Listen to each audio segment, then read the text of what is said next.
welcome to the stream as always. So today, starting a brand new mini. Why do I always do this? Hold on, I completely forgot this light.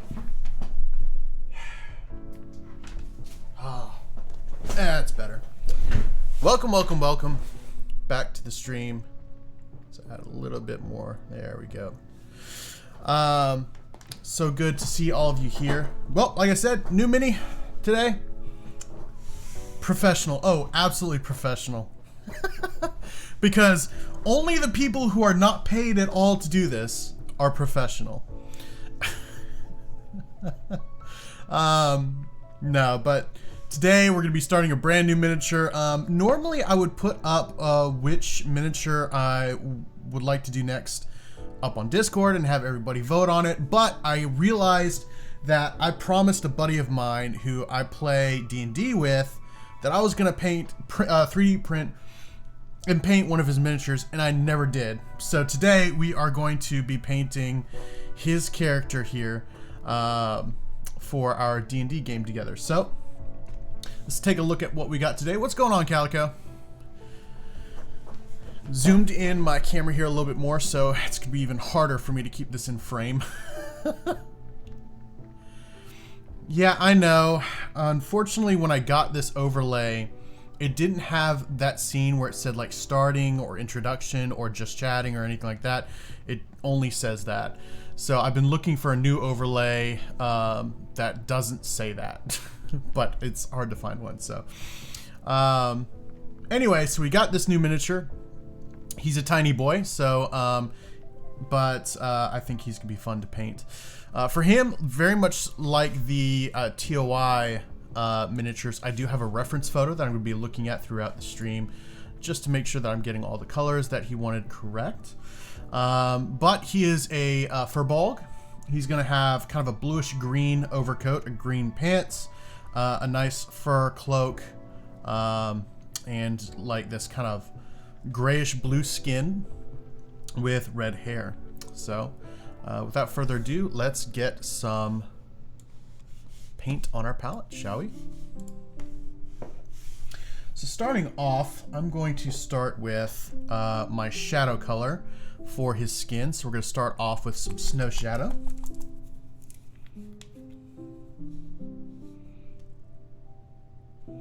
For our base coat. And then we're just going to do one simple highlight, and for that we are going to use Ghost White.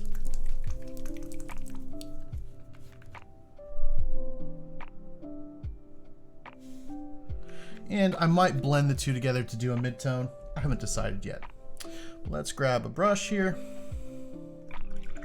and get started. Also, you may notice a little bit of a difference. I don't have my desk mat that I normally have. That's because if you remember last time, I mentioned that I spilled water on it,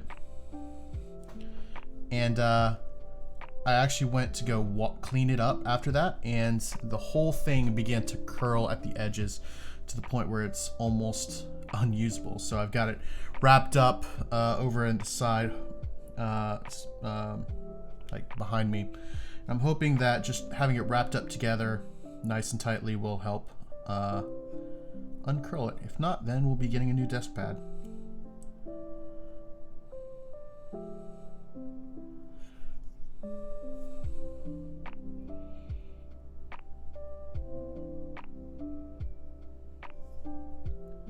Not that it matters too terribly much, but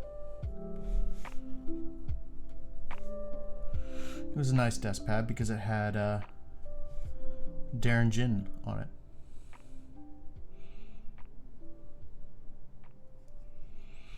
And for the uninitiated, that is Mando from the series Mandalorian.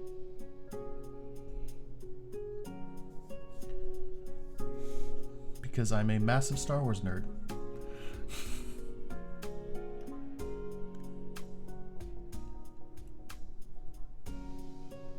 Hey, Calico coming out with the emojis. This is new.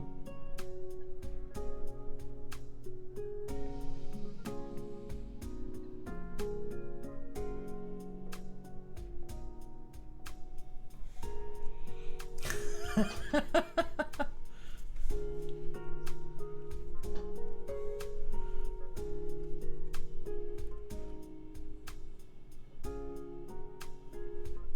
need to eventually get some custom ones set up.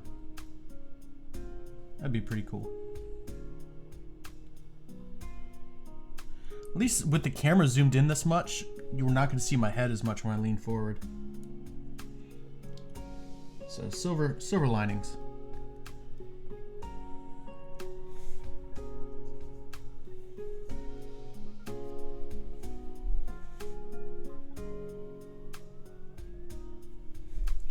Nah, for what? Stormtrooper.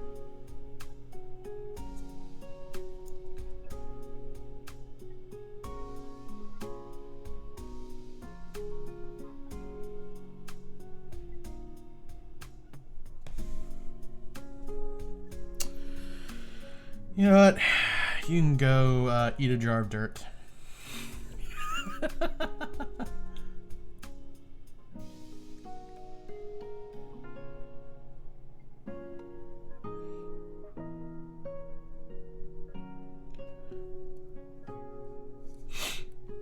Right, I know. I mean, I definitely have not read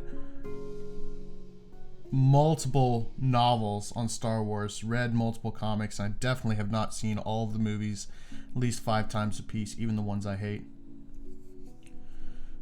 I definitely am not a massive Mandalorian fan.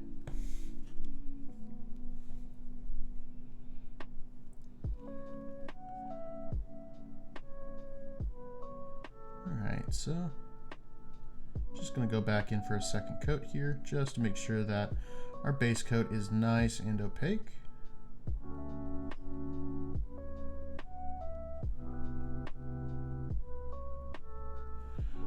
Now, normally on a miniature this small, if I was the one using it, I wouldn't really make an effort to do things like eyes. But this isn't for me, it's for a friend. So we're going to go all out. And guess what's inside it? So, let's grab our red. We'll go ahead and do the base coat for our eyes here.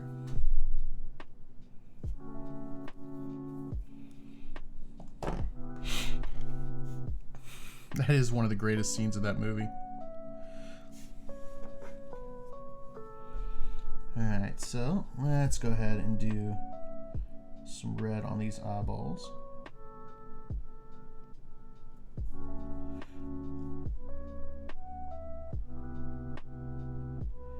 At this point, I'm expecting to mess up, so I'm not really trying to keep the red of the eyes too terribly accurate, because I know I'm going to have to go back over with my skin tone anyway.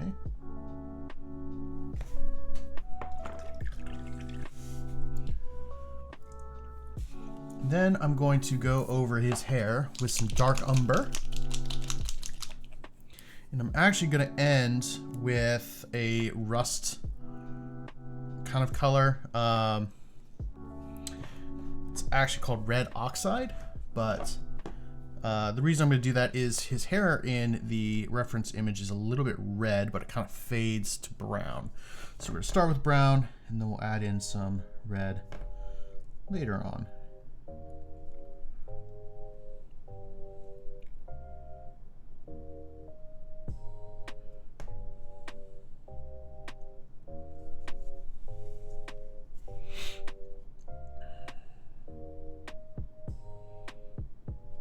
So there's a question for y'all to answer. If you have one, what would be your favorite Pirates of the Caribbean movie? Mine would be the very first one. I wasn't a huge fan of the second or third one, but that first one was great.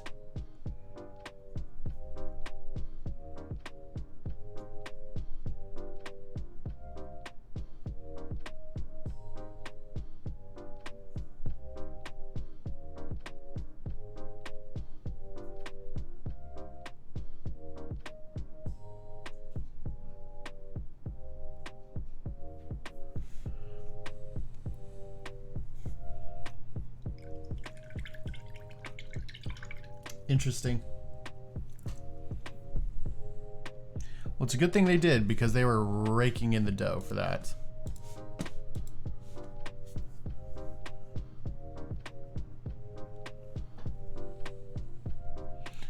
I always love it when companies are like, yeah, we don't think this is going to work, and then it works, and then all of a sudden they love it.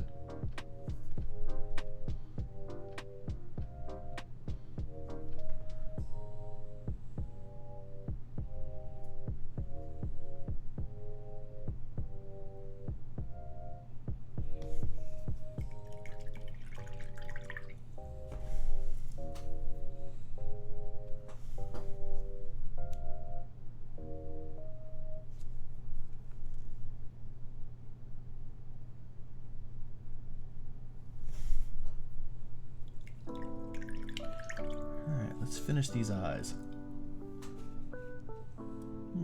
So we're gonna use my little custom color here. Once I find it, here we go. Which is a mix of different bones and browns and stuff to get kind of a tannish white, just because again, the white of your eyes aren't completely white. Normally I use this for whites of the eyes just because I'm usually using a specular highlight as well. So it makes the white stand out a little bit more. I'm not sure if I'm going to with this guy because they're so small, but you can always try.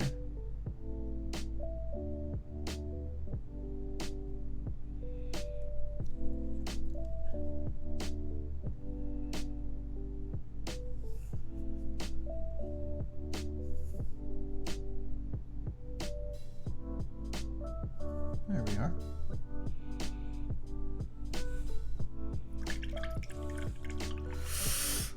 Ooh, I'm gonna have to go with wings. Then if you think that wings are just skin, then you have not had good wings, my friend.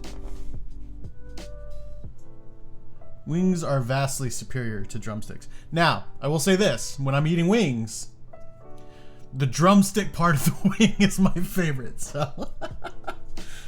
So that might be kind of a contradiction, but that's where I'm at.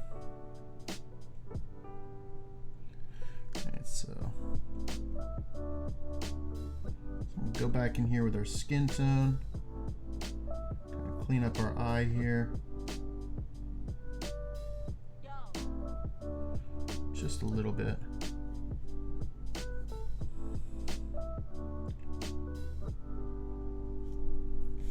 There we are.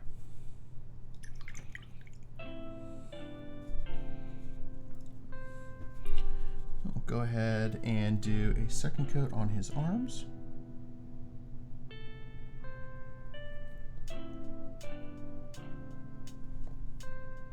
Because I tell you what, Calico, I've had some really, really good wings. Now, if you're going to like a restaurant, like Wingstop or Buffalo Wild Wings or something like that, yeah, more than likely it's going to be just skin. But if you get the right restaurant or the right supplier, man, wings can be quite meaty.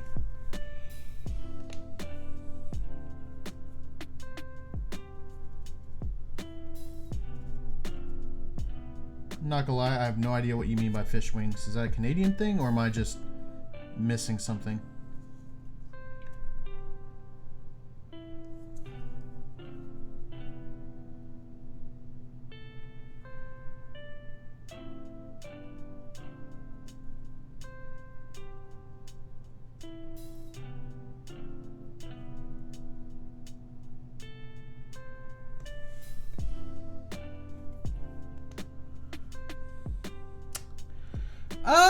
I wouldn't go that far, Cal. I mean, I'm definitely a ranch over blue cheese kind of guy, but dang, that's kind of harsh.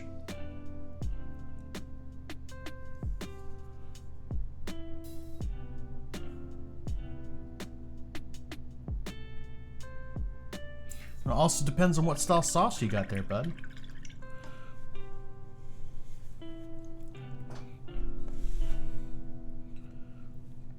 Alright, let's go ahead and start painting in his beard. So they're essentially just like fish nuggets. So what you tell me is they're just fish sticks with a fancy name.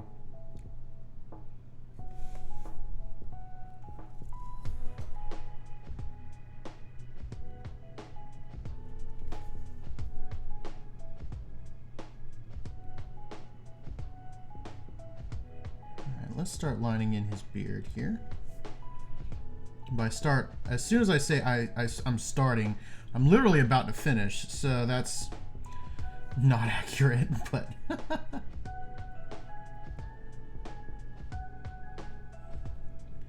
one interesting thing about this sculpt is the beard actually goes up onto the ear, and the only skin on his ear is at the very, very top.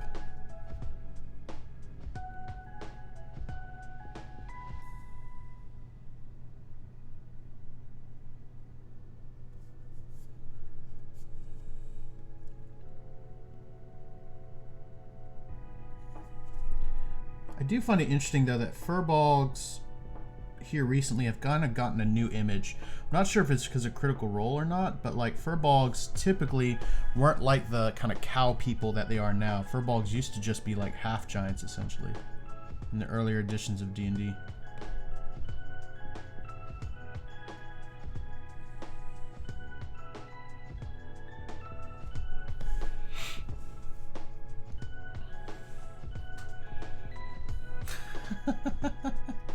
Yeah, I guess so, Calico. Kind of ran straight into that one, didn't I?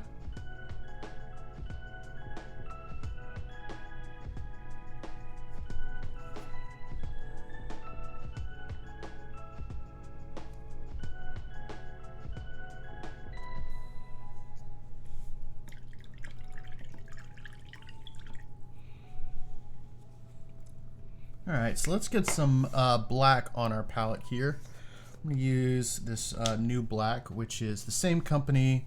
I was using some of those other paints that I had called Golden. So they're so flat line, so we're going to try a little bit of that today.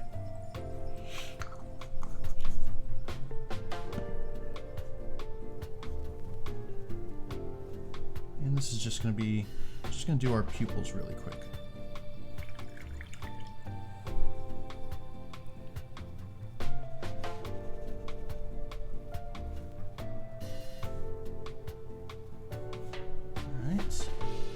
For this, we're going to have to be a little bit more careful, so sorry if this is out of frame. I really need to be a little bit more precise here.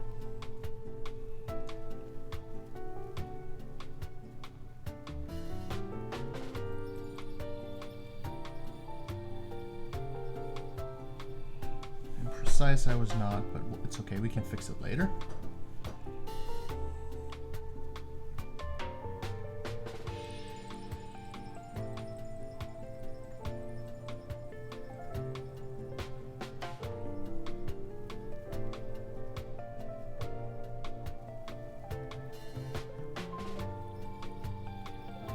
Ooh, that dude looks really, really derpy.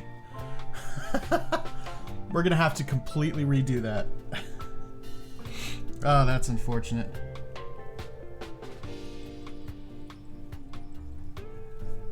But one eye is looking straight, the other eye is looking off to his left. That is what we call a failure.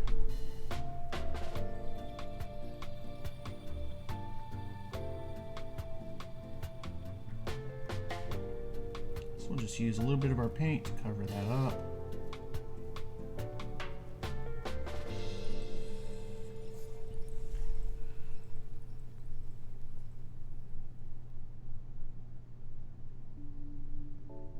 And then we'll come back and try again. It's all about trial and error.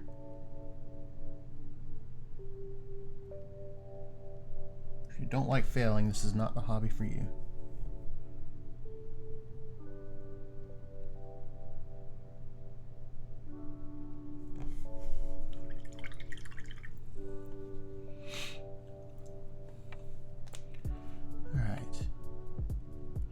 So while that dries, I'm going to go ahead and take some of our highlight color, mix it with our midtone, start working up some of our like initial highlight for his arms.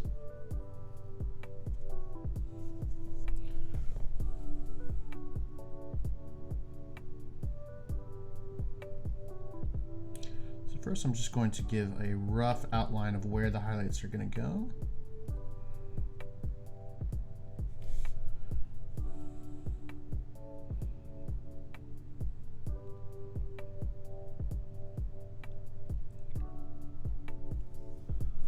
like so. And then we're going to push that initial highlight all the way to the edge of where our highlight is going to stop. Or technically this is a midtone, not a highlight.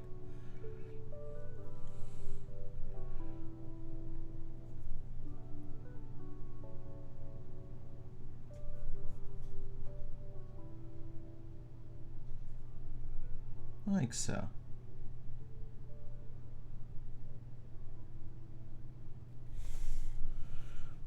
And we'll do the same thing on the other side.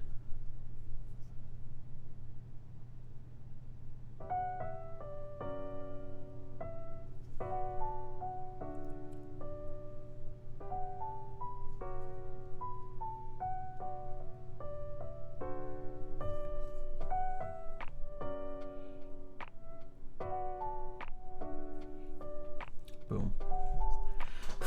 If failing is your hobby, then you would love miniature painting.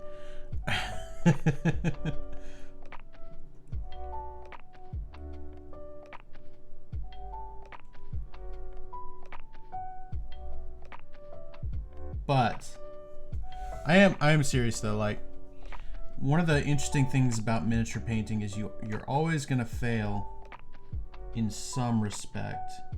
Just gotta learn from that failure instead of being driven down by it.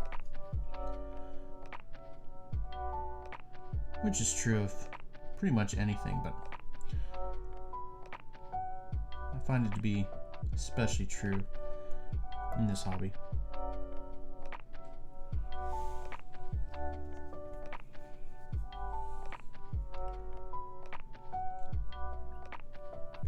Alright, so let's go ahead and try these pupils again. Speaking of failure.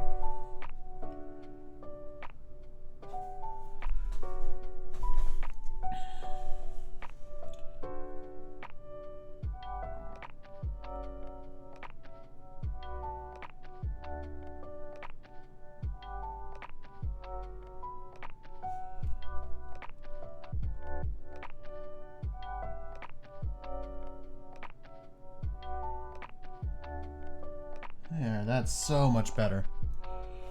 Cool. All right, so let's go ahead and draw in our eyebrows here.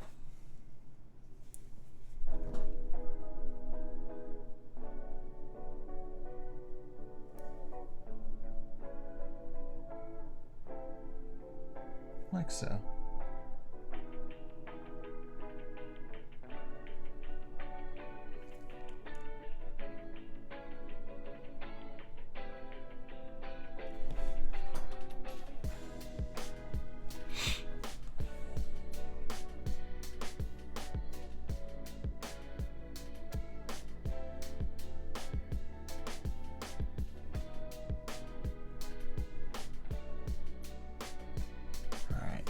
So one of the interesting things about this particular paint job is a lot of this hair really isn't going to stay this color. It's going to shift towards that red that we were talking about earlier. But we still got to make sure that our base tone of this brown is nice and opaque, and that we're not missing any spots.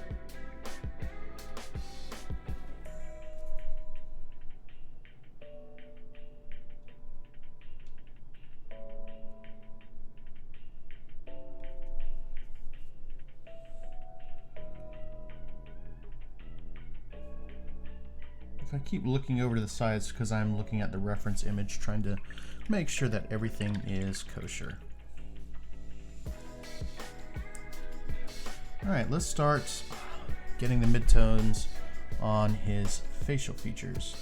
So we've got this really large, prominent nose that, looking at the reference image, actually goes all the way down and gets highlighted up to almost a yellow, which is interesting. Adds a little bit of visual diversity, I guess you could say.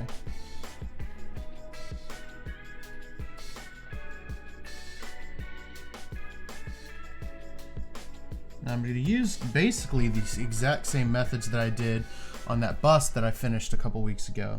The biggest difference here is going to be just making sure that we have good brush control and that we're keeping it where we want it versus letting our brush get out of hand.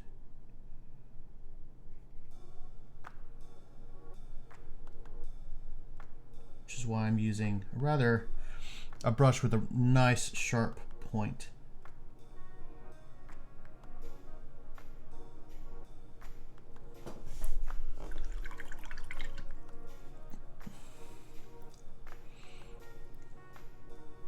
And then we're going to go all the way up to our highlight now.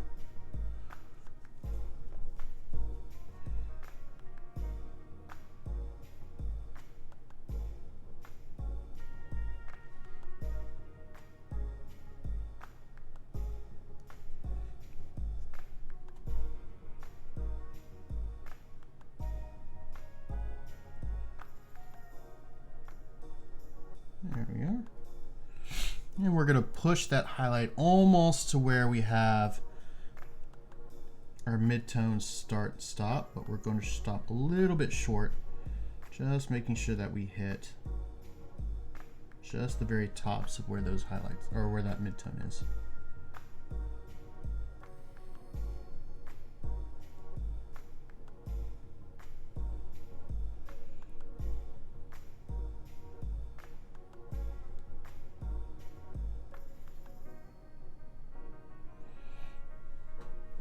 And it's, on a stage like this, if you have to go back and make adjustments, it's perfectly normal.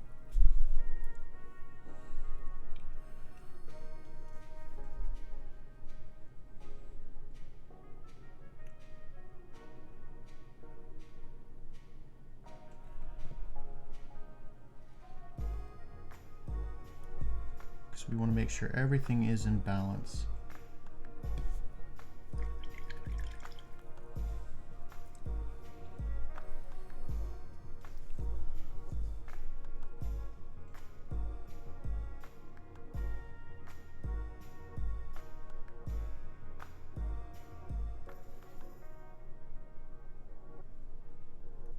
There we are. What's going on, Liam? How's your day been going, bud?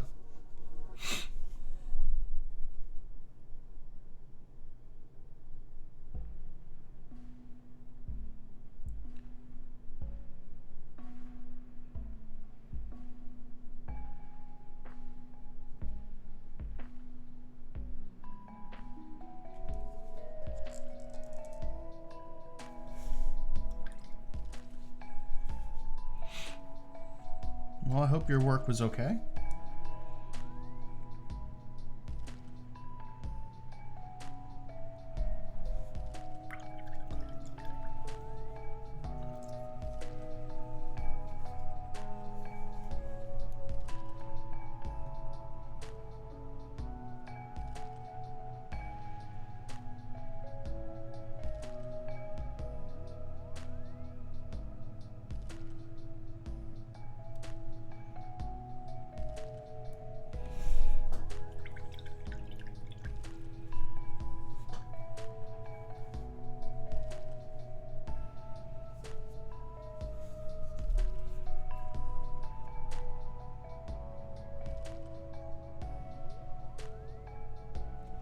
So Liam, you excited about tomorrow night? Because I know I am. I'm really, really excited.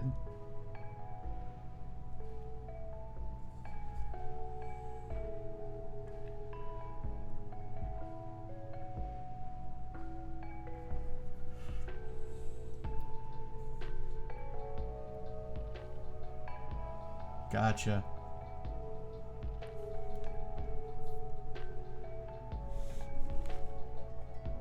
Interesting. So like unsure in a good way or unsure in a bad way, or uncertain in a good way or uncertain in a bad way?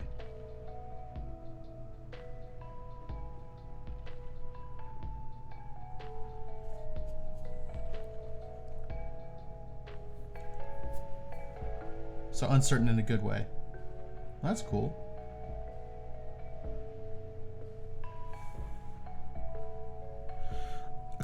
Stormtrooper, that is dependent upon coffee.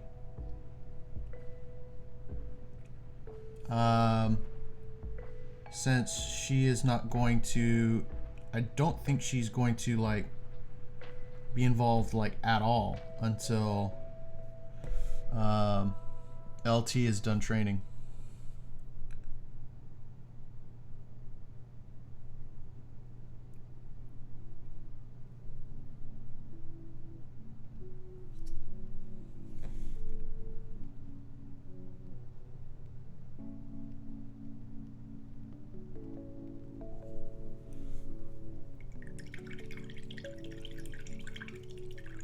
Ah, gotcha, Liam.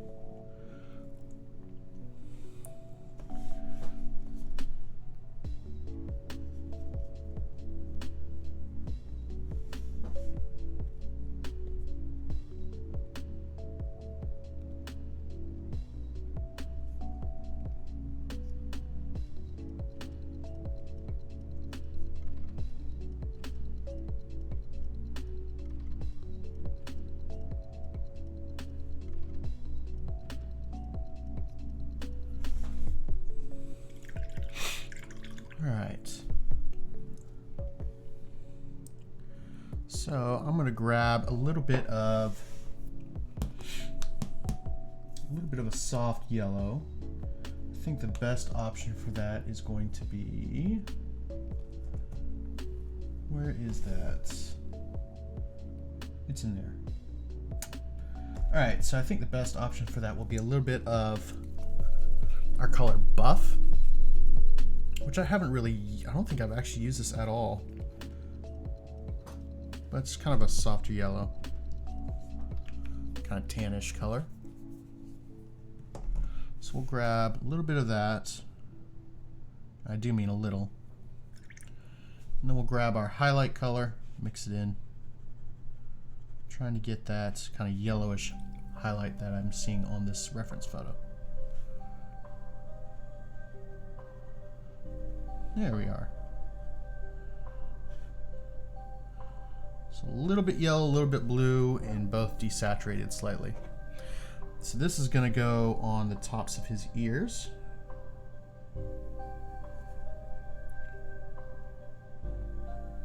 Technically it's just going to be his ears, but like the skin of his ears.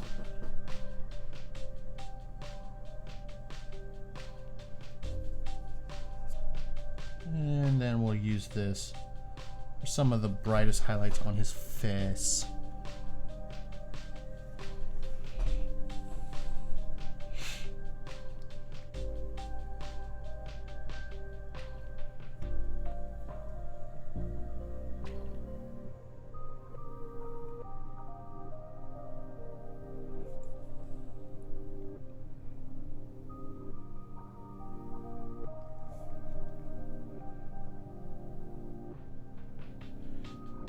There we are. Not terribly much, just giving it that hint of yellow.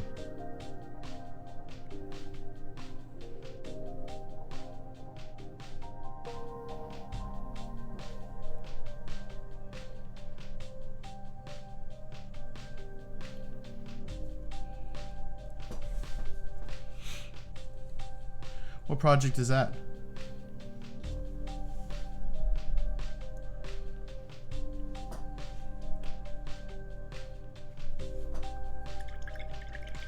Nice.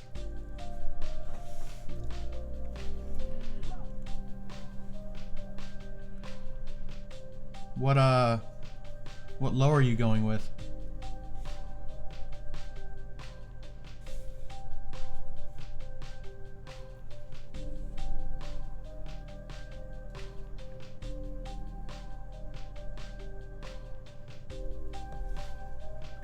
Gotcha. Alright. Well, that sounds like fun. Alright, so I think I'm done for the most part with his skin tone. Let's go ahead and grab our red oxide to do his hair. So we're just going to grab a little bit of that with our brush. Toss it on our palette. We're not going to need a ton of it. And again, this is that golden stow flat as well.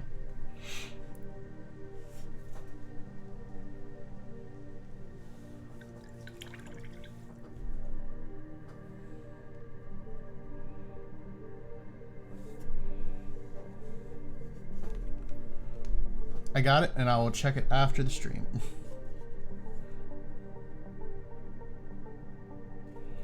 So I'm just going to go in and start highlighting each of these individual strands, leaving that brown in the recesses.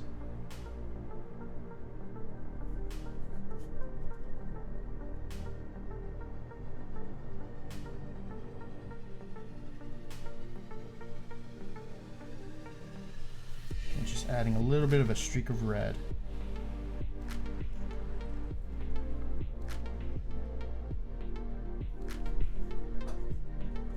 Nice.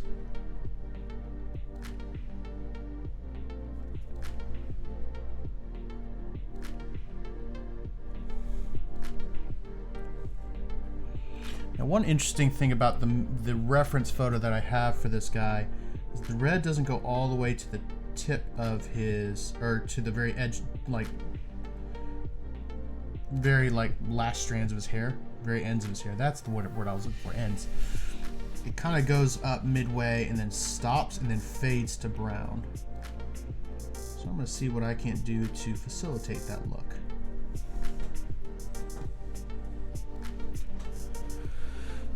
But interestingly enough, his beard is completely brown, or completely red.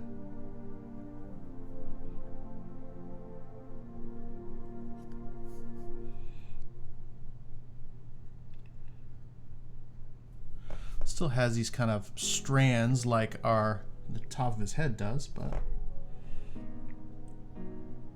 in this scale you don't really see those strands, so I'm just going to do like little doohickeys.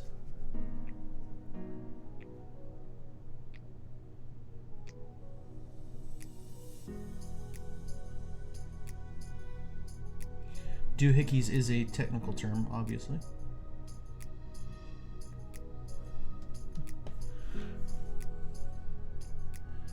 Alright, so let's grab some water this down, create ourselves a glaze, and start fading in the brown to the red here.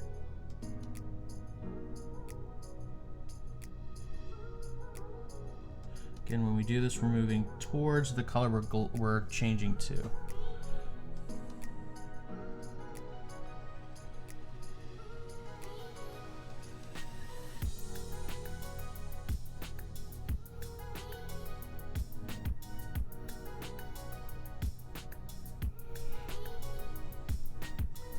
And at this scale, the fade doesn't have to be super clean or drastic. We just want to give it the illusion of slowly changing from one color to another. Because when you're looking at the tabletop, you're not going to see the super smooth like transition from one to the other. You're just going to see the color. But I still want, when he picks it off the table and looks at it, I want it to look good.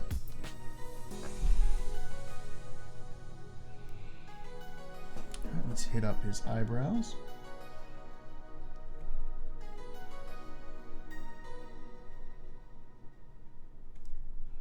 Kind of swept out, so we're going to add those sweeps and lines. Same with the other side. This guy's very Scottish, you know, kind of Highland looking, which is kind of weird. But there's your face. Let me see if I can't change the... There we go. Cool little face there.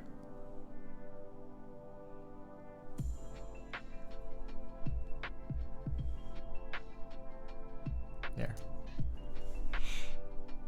Cool. All right, now let's go ahead and start on the fur on his back. So let me grab a larger brush and a synthetic brush because I don't want to damage any of the ones that I have. So another interesting thing about the fur on his back, and then there's a little bit of fur on his legs as well. It has this interesting like gray to brown kind of fade, so that the undercoat is actually lighter than the overcoat, which makes sense if you think about a dog, for instance. A dog's undercoat is going to be lighter than its outer coat typically. Like if you think about a yellow lab, the undercoat's usually like white, almost white, whereas the outside is going to be more of that yellow color. So we're going to do something like that with this as well. I'll start off with some of this light gray.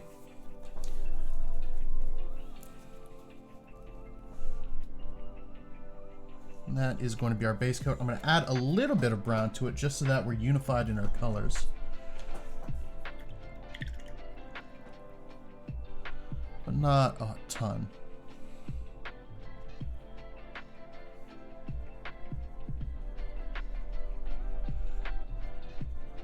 Just about like that.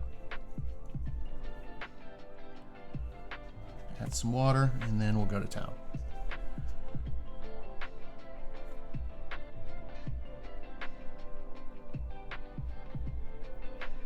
And our goal here isn't to be pretty. Our goal here is just to get the coat down and in all these different recesses. So in a stage like this, it's really, really important to make sure that we have a consistency of paint that is well thinned so that it runs into all these different crevices, but also still enough pigment left in it so that we're getting good coverage, which is kind of the tricky part.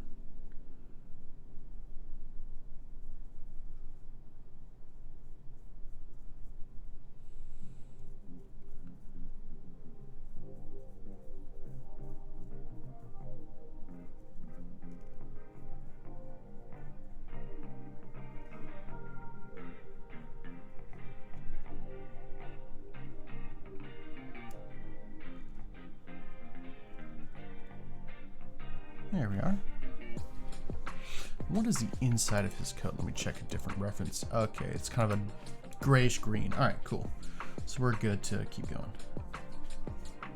I'm not worried about the inside of the cloak just yet.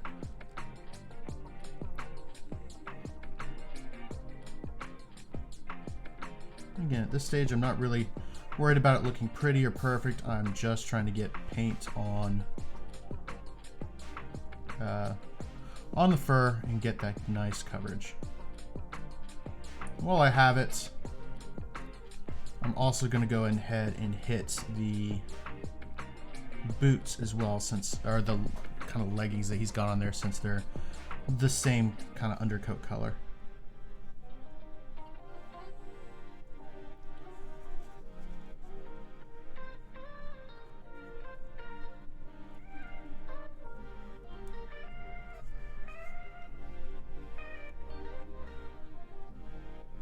There we are.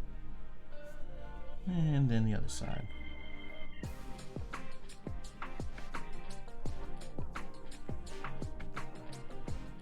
On this, I'm not terribly worried about getting all of my highlights and like decorative stuff looking perfect, or like my object, or like having all my volumes correctly highlighted or anything like that. I'm more concerned about making the details that this miniature has pop, because again, with a 28mm miniature on a tabletop where you're sitting, 2, 3, 4 feet away, more for like 4 or 5 feet away, you're not really going to see how good it's highlighted, but you do want to see those details. So in this case, we're going to want to make sure that those details are just popping. So while that dries, I'll go ahead and prepare our color for our coat. Now his coat's kind of a bluish green. So we'll go ahead and grab our Goblin Green here, which is a nice kind of neutral green color. We'll bring in some blue.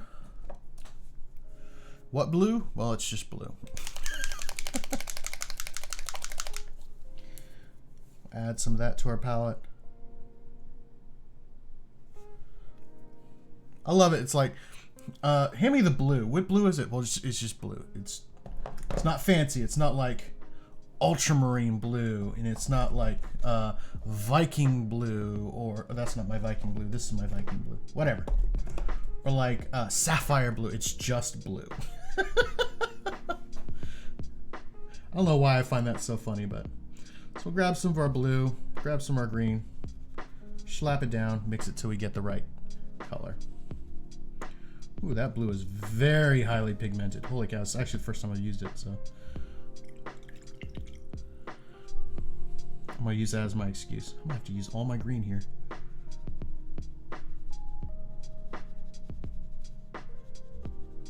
Wow, that blue is very pigmented. That's some strong stuff. So I'm gonna need a little bit more green, actually. So what I'll do is I'll create a new pile of green over here. Probably what I'll do is I will, instead of mixing the blue and green, I'll take the green, toss it over here, and then use some of this color to bring it in instead of starting out new. Or trying to change the color that I already have. That's more of the color I'm looking for. Ish. I need to desaturate it a little bit, so we'll bring in some black and a little bit of white. Coffee is yummy. Coffee is also my sister's username.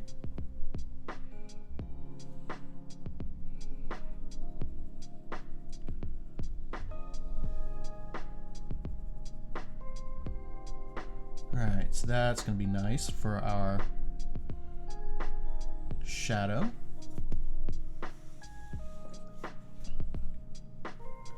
So we'll go ahead and slap that down.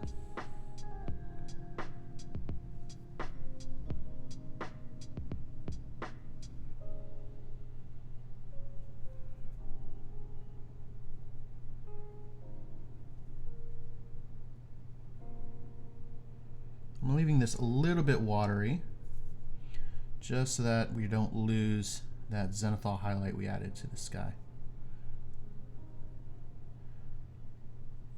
For those of you who are new, zenithal highlight simply means that I base coated it in black and then I did an overspray of white. It makes all these little details pop out really, really nicely.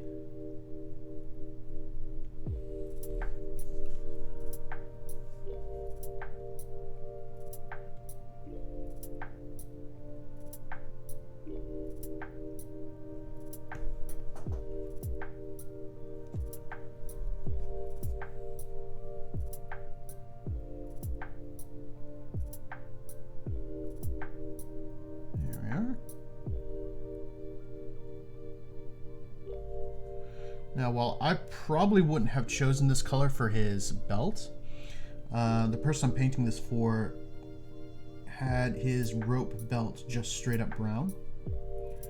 So that's what we're gonna do for this guy.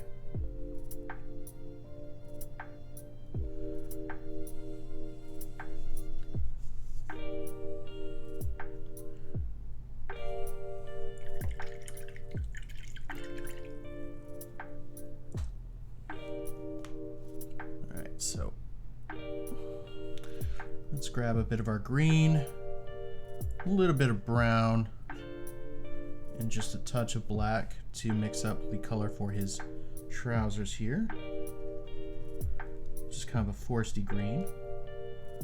A little bit of water to help mixing. There we are.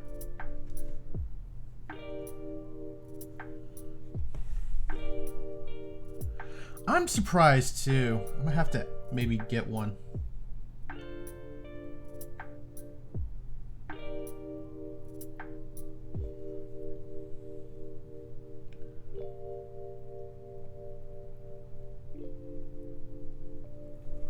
Also, is it bad that I keep forgetting that it's called an emote and just call it an emoji, seeing as how that's exactly what it is?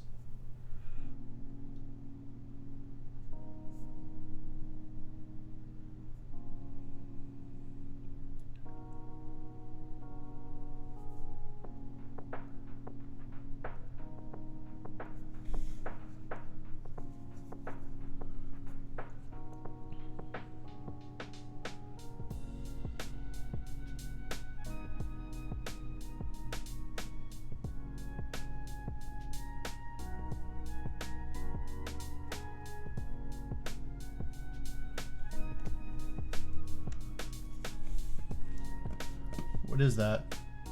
Laundry basket? I have no idea. Maybe somebody who is doing like a live Twitch, or like a not a live Twitch. All Twitches are live, dummy. Well, not necessarily. Somebody's doing like an IRL stream and they're doing their laundry or whatever. Maybe, I don't know. I'm gonna fix something really quick here.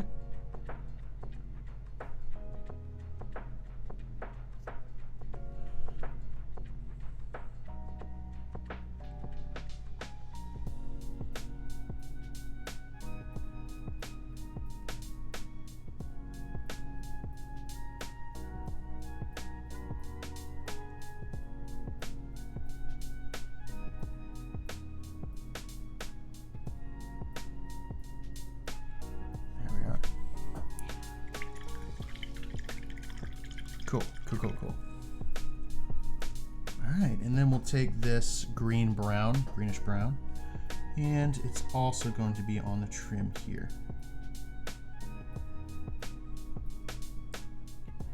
I'm looking at this green and looking at the green that's actually on the miniature, on the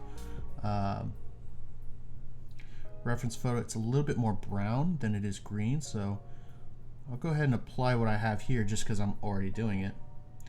I'll just come back with a little bit more brown color added to my mix.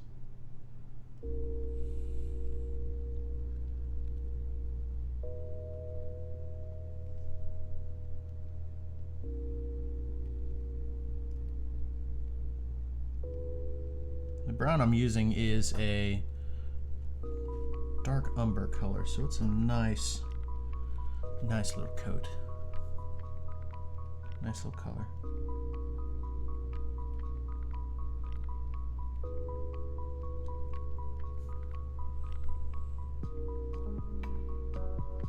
That's much better.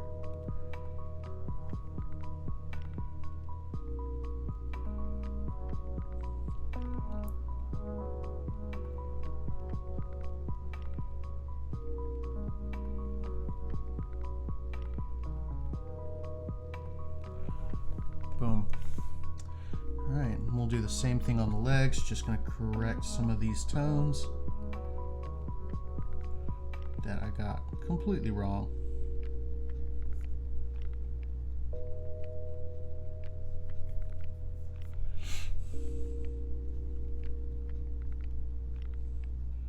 Wait, I'm confused about those.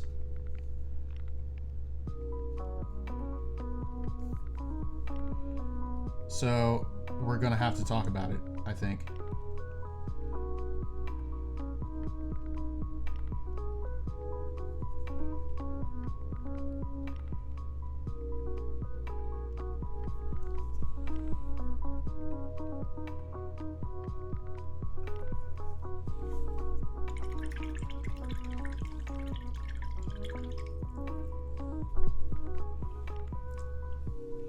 I genuinely have no idea who that guy is.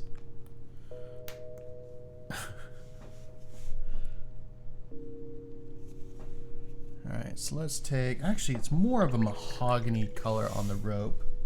So I'll grab some of my mahogany. And I'm actually going to mix a little bit of brown in it just to make sure we're good to go there.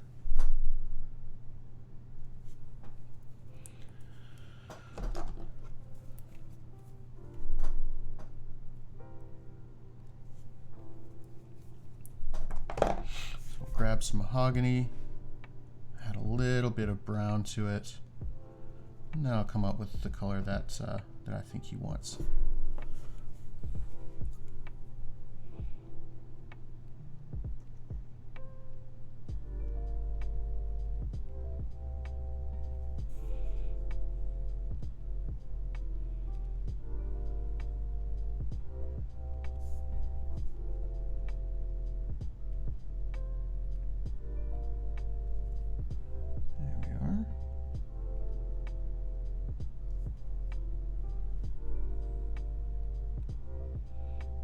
What I'll do whenever I finish this guy, because I'm not sure if I'm going to finish him today or if I'll finish him Wednesday. I'm hoping to finish him today. But if I finish him Wednesday, what I'll do on my Discord is I'll post a photo of this next to the reference image and see what y'all think as far as how I did in matching colors and theme and things like that.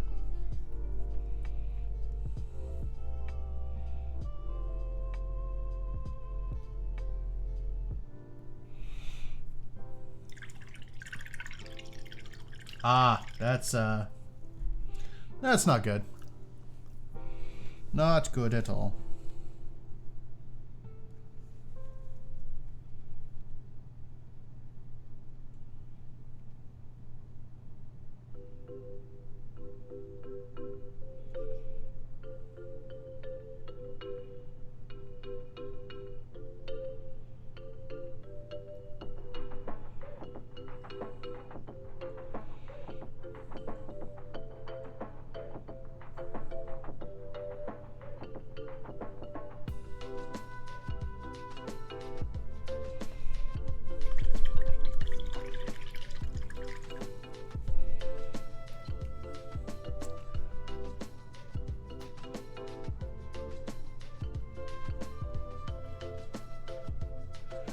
Grab some of this. There's a little bit of fur on his like greaves here, so we're gonna do the same thing. Except I'm gonna bring in a little bit more of our original tones because it dried up on me and it's not putting down an opaque layer. It's more of a glaze, so we're gonna add a little bit more paint. Go ahead and add. Now all of the like stuff that we're going to do on dry brushing is on like the feet and stuff like that is going to have to be done manually on these. This is all right. It's not going to be too hard.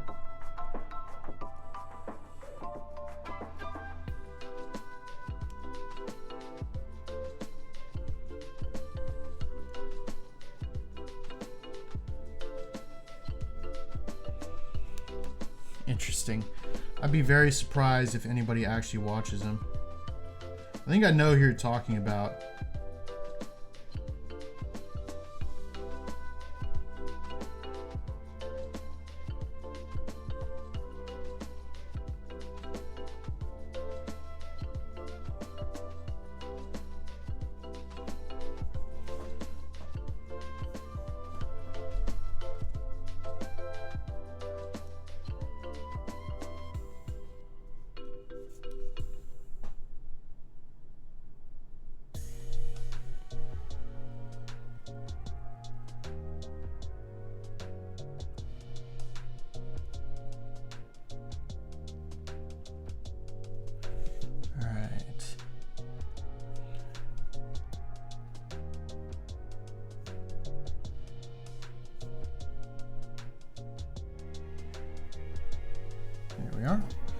And then his wrist leathers are the exact same color as his pants.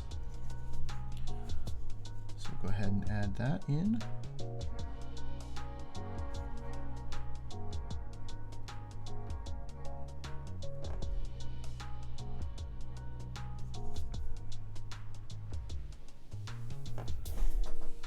Which of course I don't have enough, so we'll go ahead and pull some aside, grab our brown, try to get back to that color.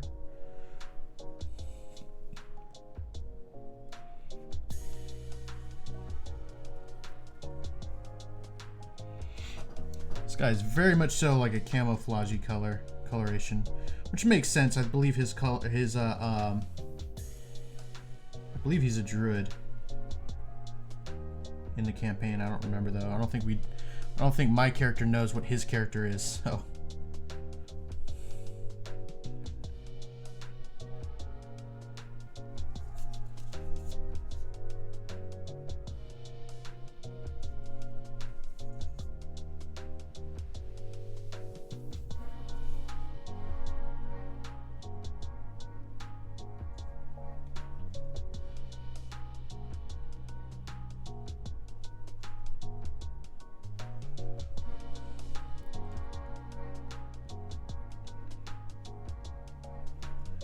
There we are.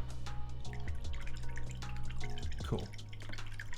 All right, so now what we're gonna do, I believe, is we'll go ahead and hit the, yeah, we'll go ahead and do underneath his cloak here, just to make sure that we have everything all set before we start dry brushing it. And then we'll go for the dry brush.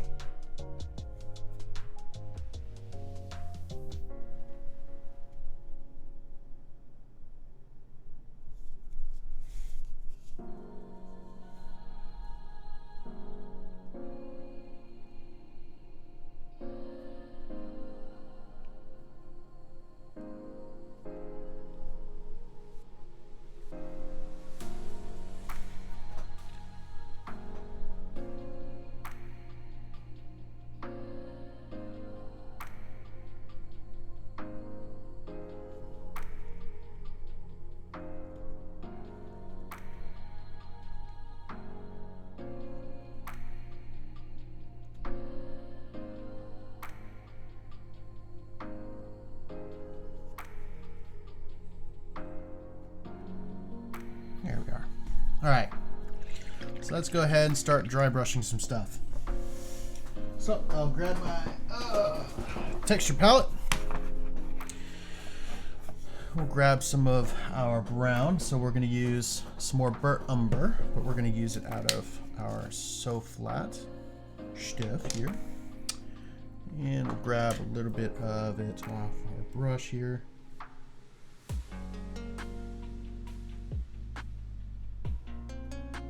There we are.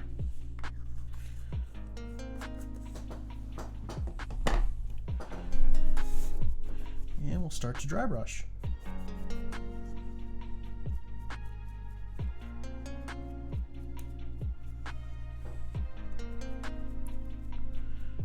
Just gonna make sure that we stay on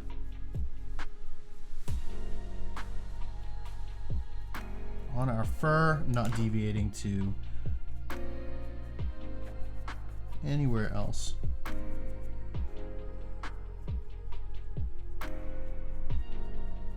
Just want to make sure we're hitting the very top of the fur to make it look like it's has that nice fade from that gray to the brown.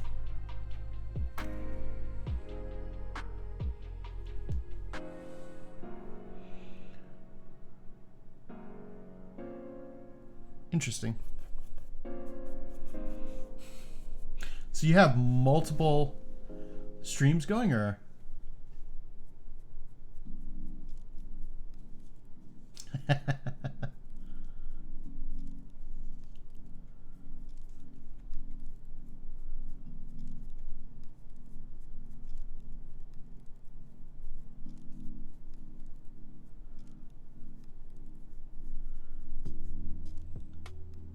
Oh, that was a random. Oh, now I got you.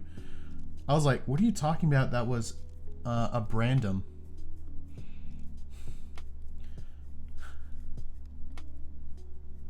No, I got you now. Yeah, I used to journal a lot too. My journaling was more of like whenever I read, you know, a specific passage of the Bible that I liked, or if I was feeling down or whatever, I would just write about it.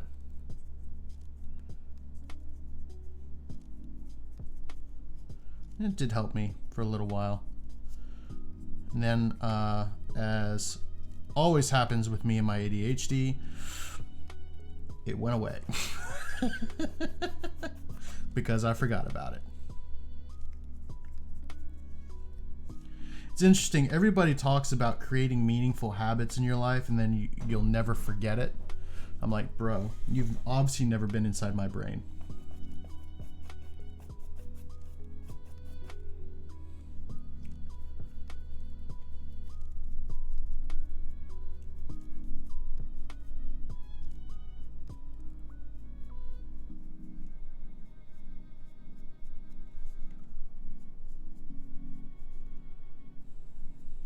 There we are.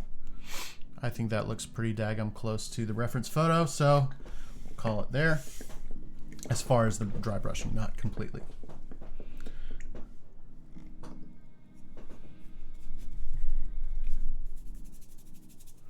All right, so clean that dry brush off, put it back, and then continue on with our journey here. So next is going to be his little side pouch here.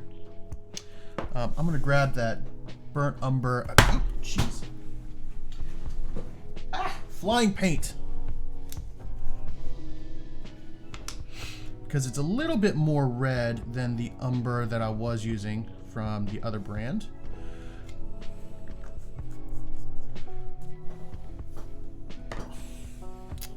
Yeah. I guess for me, it was just one of those things where like people would tell me, like give me advice about something. And I just couldn't do it because, you know, it would be like I would remember it and then I wouldn't.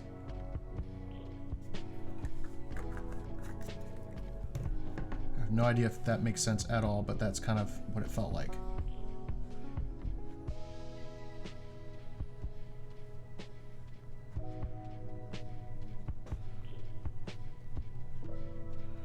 Adding a bit of that red oxide to brown here to kind of get my next tone that I'm looking for, which is kind of this orange, like brownish orange leather tone.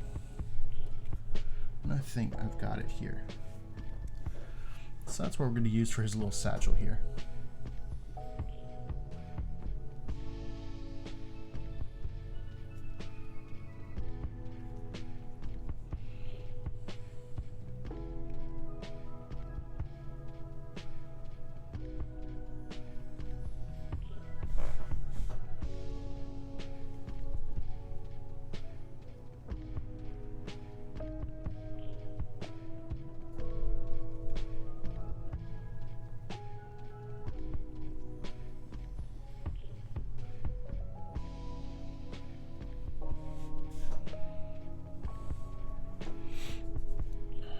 Yeah, but interestingly enough, I've kind of suffered with bouts of depression as well.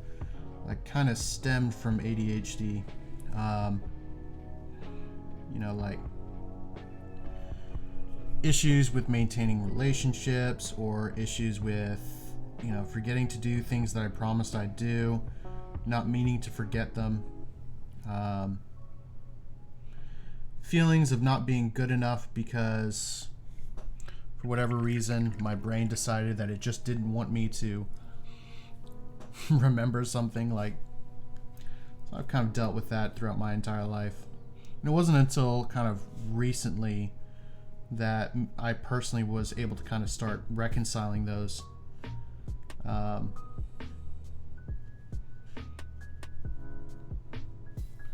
Because it doesn't make, unless you really know what ADHD does to your brain and how you function with it, sometimes it can be a struggle to reconcile, like, why am I so bad about maintaining relationships and friendships with people? Why am I so terrible at, you know, remembering to do things? And it's part of the disorder, but until you actually know it, it's kind of frustrating. It's even more frustrating when people don't understand either.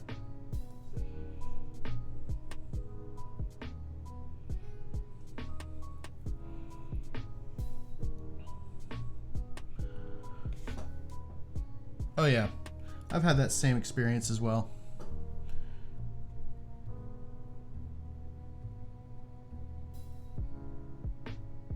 I'll remember their face for ages, but cannot remember their name.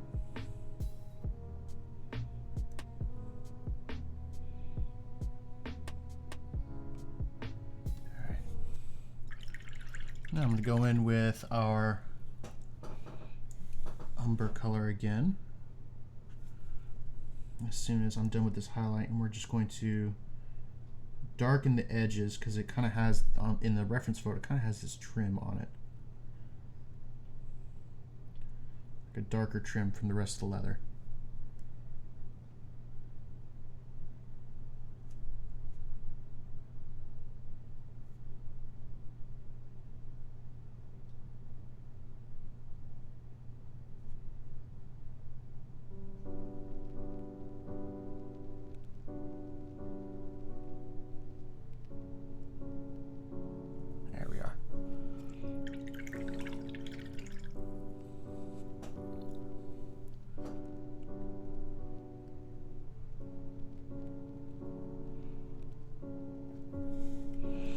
grab some of this umber, and we're just going to just run this along the edge.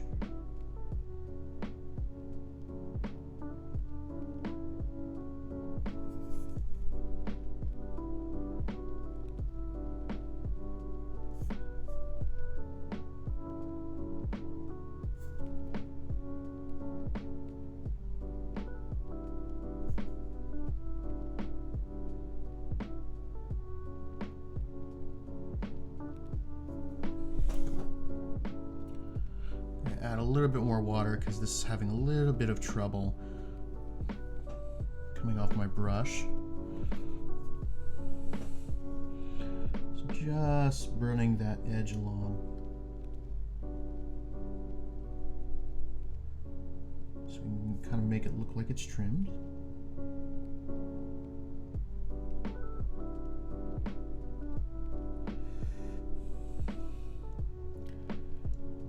Always looking back at our reference photo to make sure we're putting our highlights in the right spots and in the right places.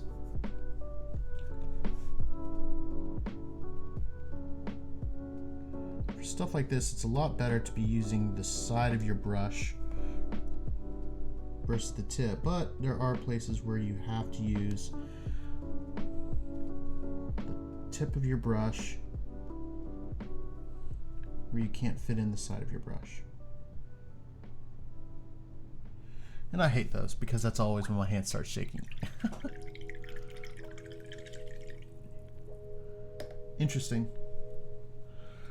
I can't say I've ever experienced that, but I can imagine how like difficult that must be, especially like, you know, if you're in a, yeah.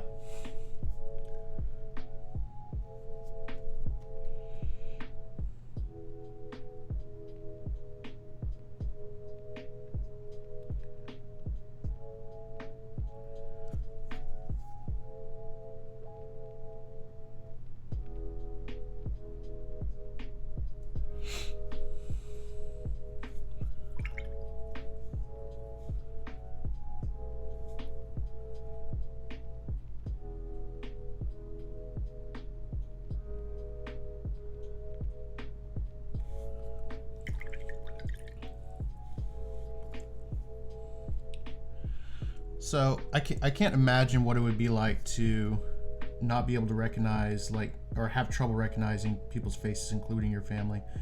Because like I said, for me, it's always been the opposite problem, right?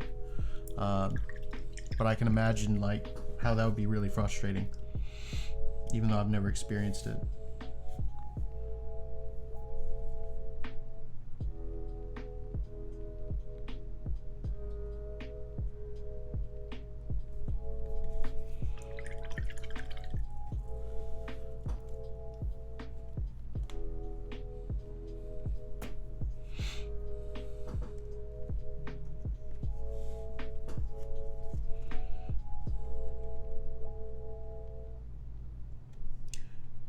What are some of the ways that you've learned to cope?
Alright, so really the only things we have left now are the base, his weapons, and his staff here.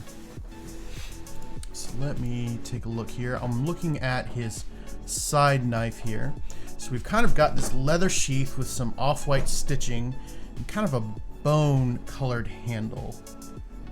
So we'll take some mahogany to start off with. And that's what we'll do our sheath out of.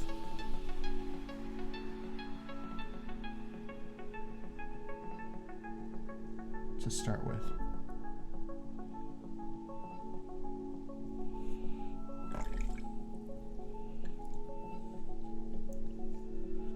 Grab a little bit of this color here to kind of match in the color back here. All right.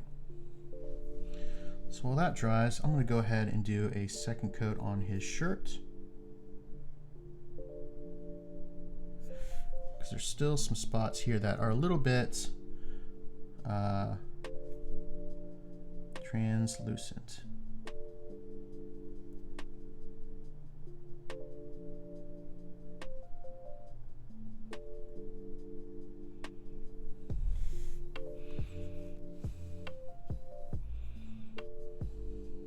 Gotcha. Yeah, I think people are, at least this is my experience, especially if you're upfront and honest with them, people are generally pretty patient, especially if it's, you know, like something that you struggle with.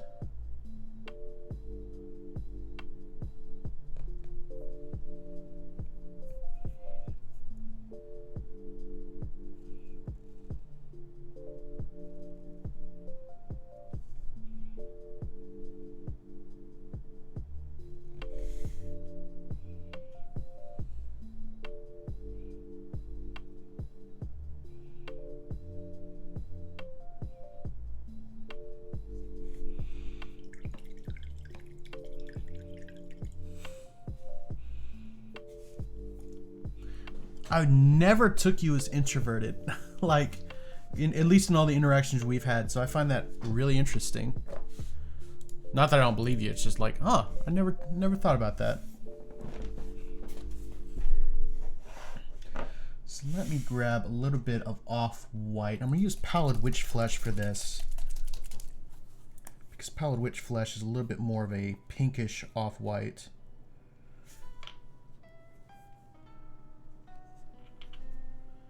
Versus my bone, which is more of a brownish off-white. I'm going to grab a little bit of my mid-tone here, and we're going to create our highlight tone.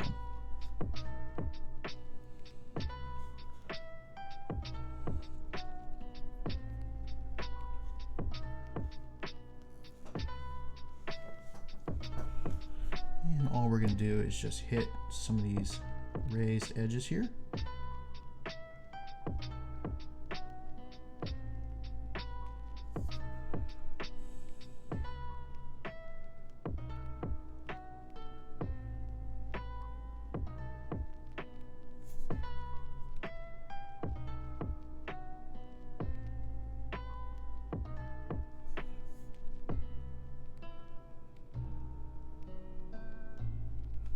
Like so. And this is one of the things I like about Hero Forge minis, is a lot of their volumes are pretty straightforward. There's no super complex shapes or like wrinkles or anything like that, so it makes it a little bit easier to kind of do this highlighting phase.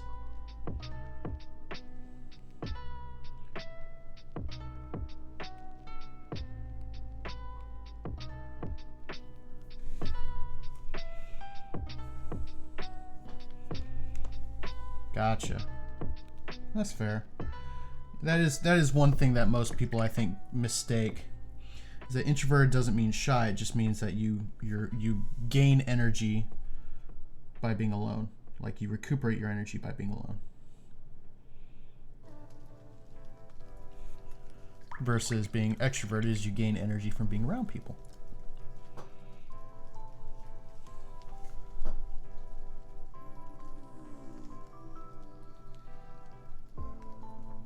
At least that's the way I've always had it explained to me.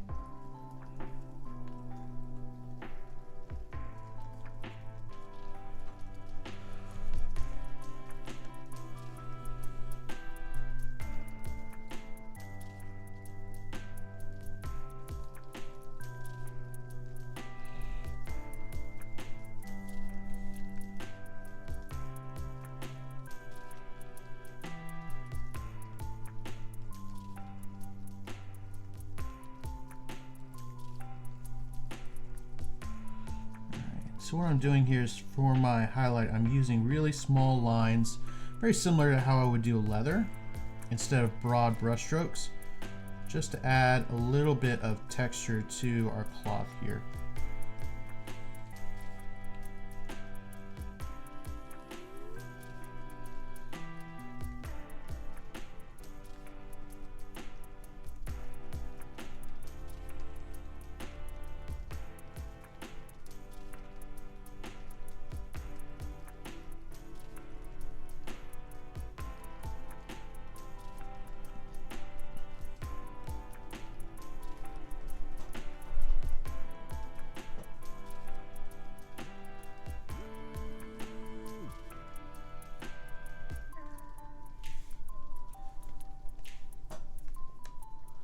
Yeah, he is. I'm pretty extroverted, but me and Matt, like he and I would literally talk for hours if nobody stopped us. Like we've literally had to force each other to log off of Discord because we were talking so long.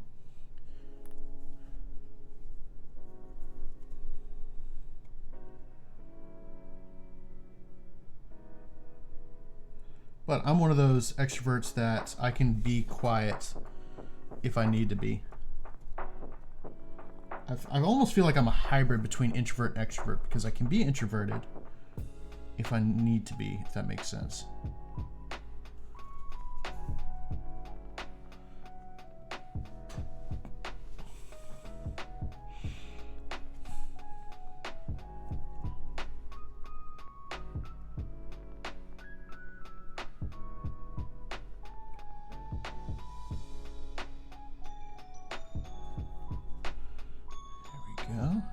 I think he is looking rather spiffy.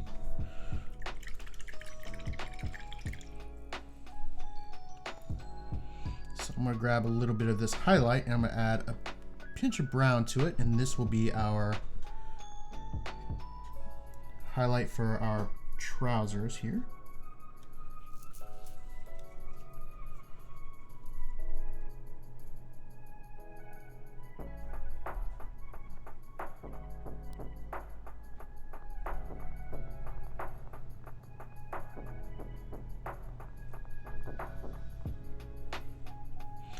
There's not a ton of highlighting to do on this, which again, thankfully that's a Hero Forge kind of thing where it's fairly simple, because one of the things that Hero Forge understands that I think some people don't is that, again, when that miniature is on the table, you're not really going to see all that beautiful detail on some of these like super high detailed miniatures.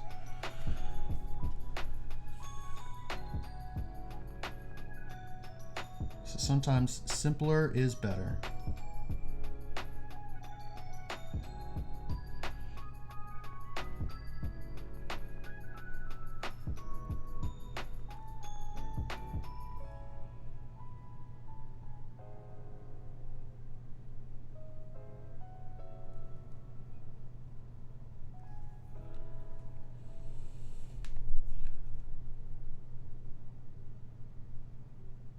There we are.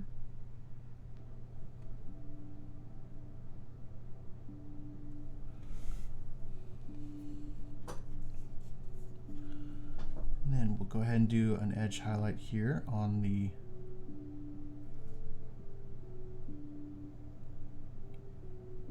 little collar here, and it's not going to be too drastic of an edge highlight, but it's just enough to make that edge pop out a little bit.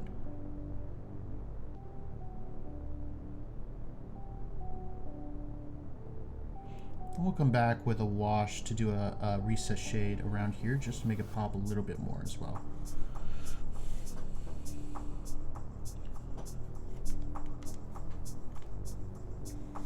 Fair. Fair, fair, fair.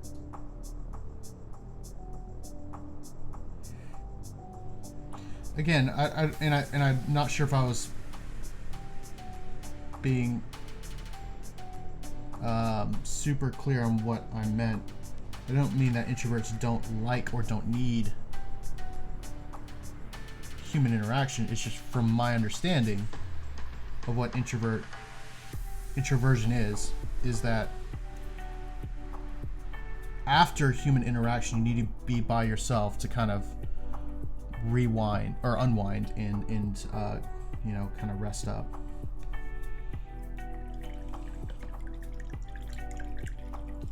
Hey, there you go.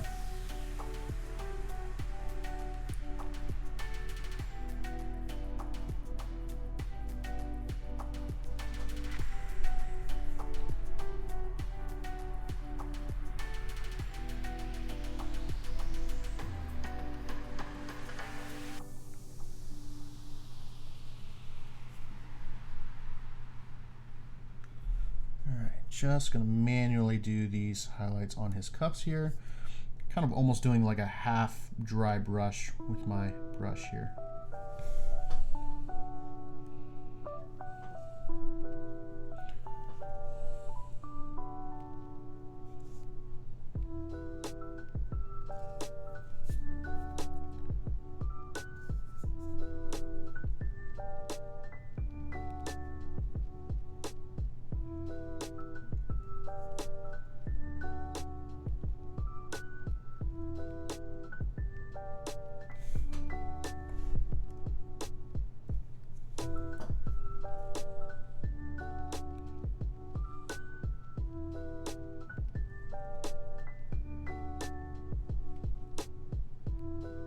There we go.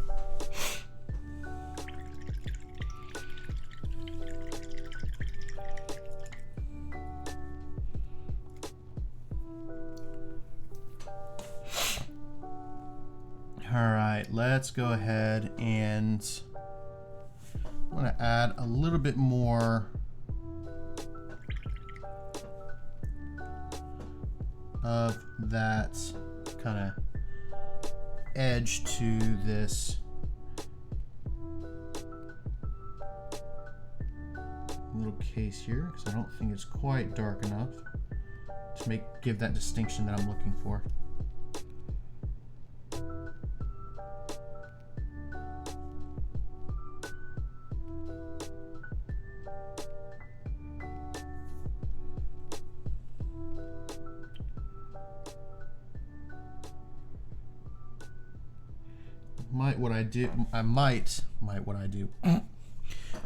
I might just add a wash to the edge here just to add that separation, but I'd rather not because the edge here is a little bit too shallow to really help control that wash the way I would need it to.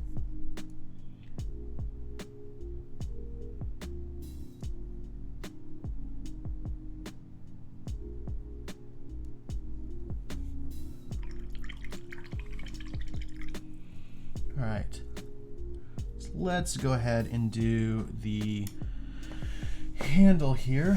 For the handle, I think I'm just going to take the same color that I used for my eyes, and then a little bit of this buff color. Lighten it up a little bit, and then that's what I'll use. That's a nice bone color right there.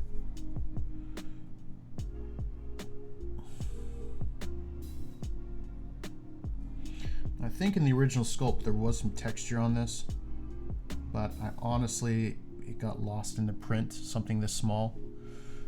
So I'm not gonna add it.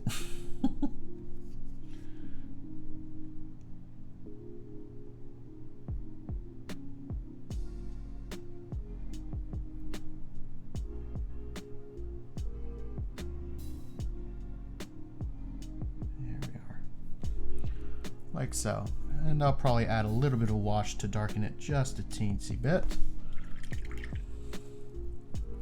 But what I am going to do is I'm going to take more of this eye color that I have here. I'm going to need a little bit more water. And I'm going to start adding some stitches along this edge here.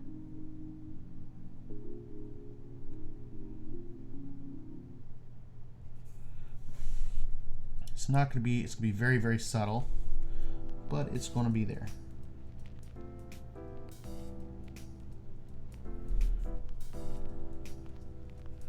Cool.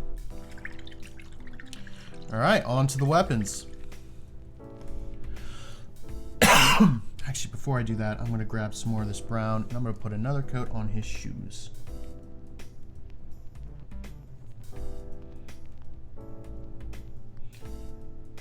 So we need that to be nice and opaque for when I go in and do our highlights.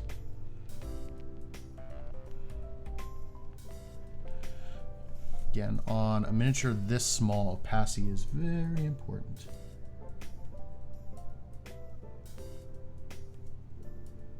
Especially when we're talking base coats. When we're doing highlights, it's not as necessary.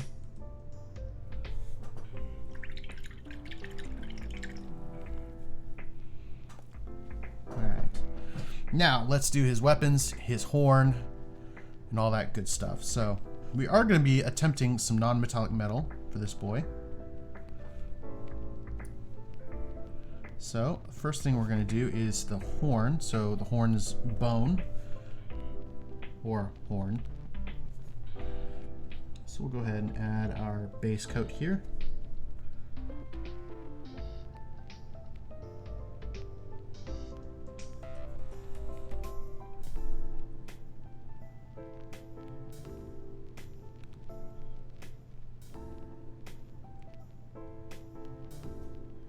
And then we will highlight up with a lighter version of this by using, or by adding some Pallid Wych flesh to the mix.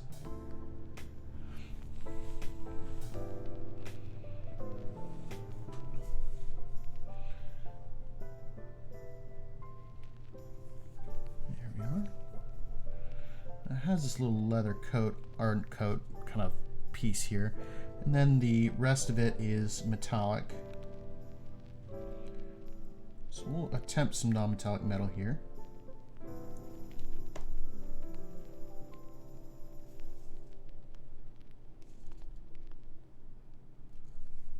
Mostly because non-metallic metal is cool. Alright, sweet. Now one thing I did forget to do are his little leather pieces on his hands and his gloves. The little leather pieces over his hands are exactly that, leather. So I'm going to paint them the same shade that we painted our shoes with.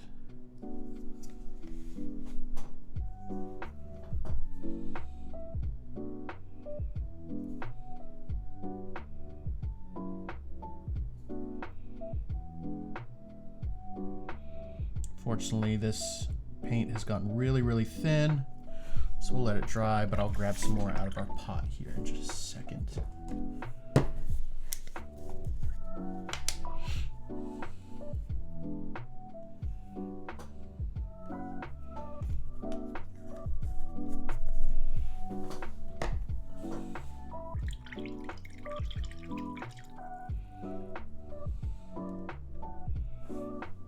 So let's go ahead and add some more of this on here.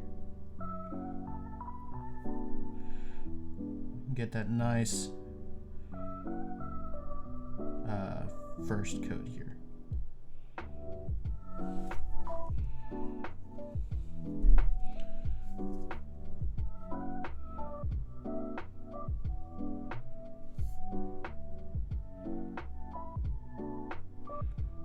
Now one thing we got to be careful with when we're using paint at its full thickness instead of thinning it down is we got to be careful of our brush strokes, making sure that we're not leaving anything that's super obnoxious.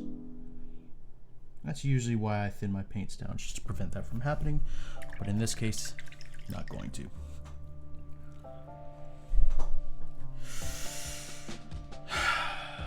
I used to, not so much anymore. My favorite video game used to be the Mass Effect trilogy. But I haven't played those in a really long time.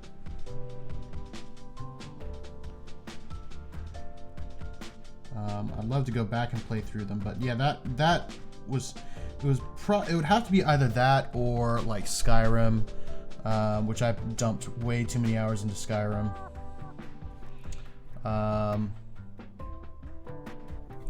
Any of the Fallout games I really enjoyed, except for 76, because it was garbage.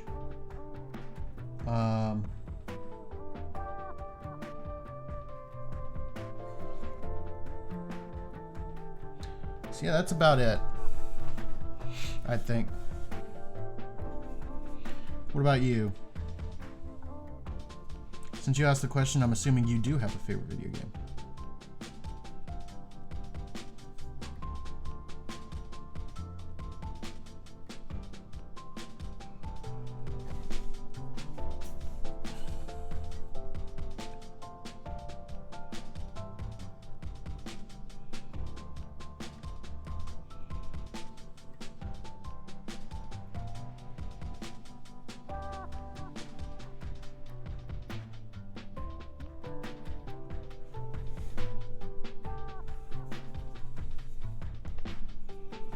Yep.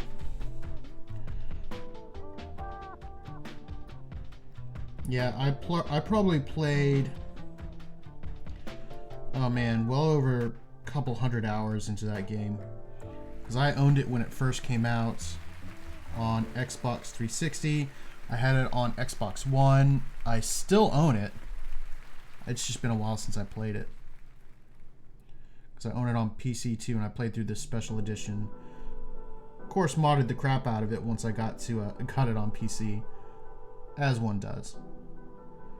And I would love to do a playthrough of it on VR as well, because I do have a VR headset that's capable of running it.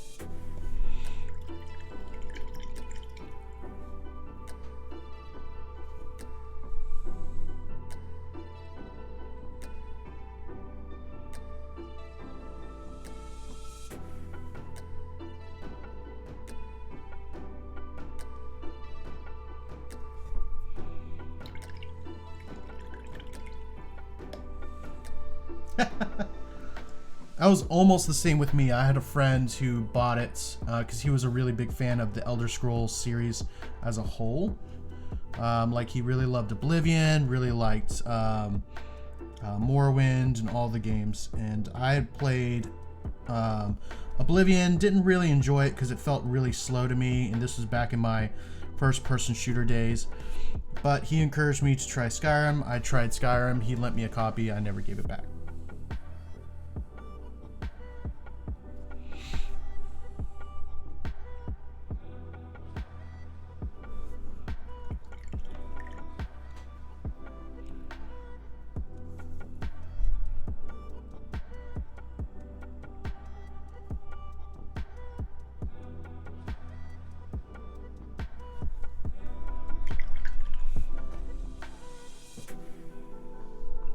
So for his staff and the spear shaft, it's almost like an orange-ish woody color. So I'm going to grab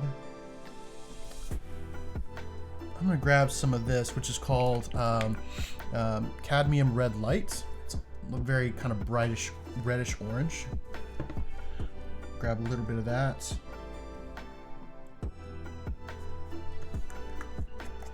And we will mix that with a little bit of our burnt umber.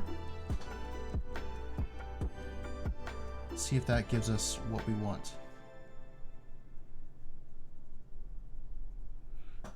Actually, it's getting close.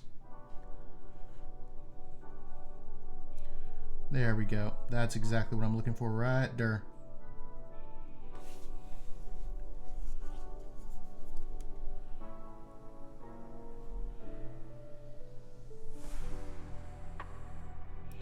Add this to the spear shaft, as well as his kind of shillelagh staff.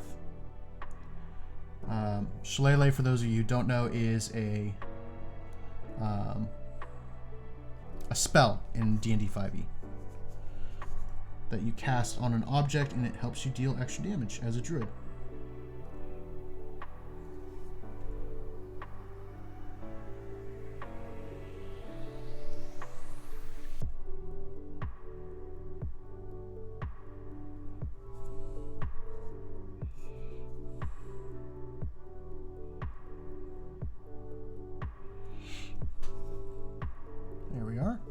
And we'll go ahead and do the same thing for his staff here.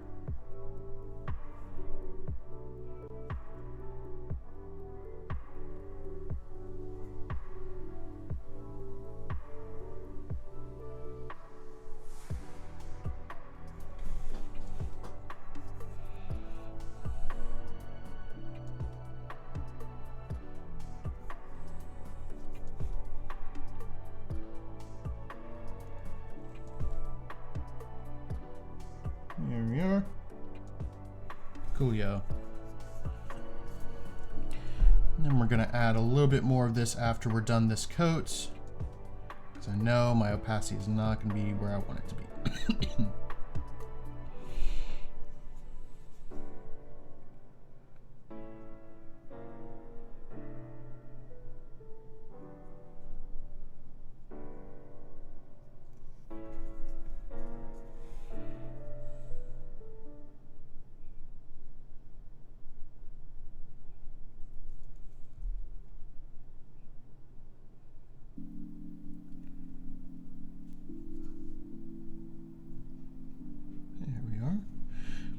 I always forget. I think about this part in the stream where I start really getting into the weeds and getting into some of the details of my painting.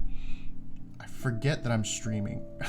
Like, I just forget that I'm streaming and I'm like in my own little world just painting a mini. Oop.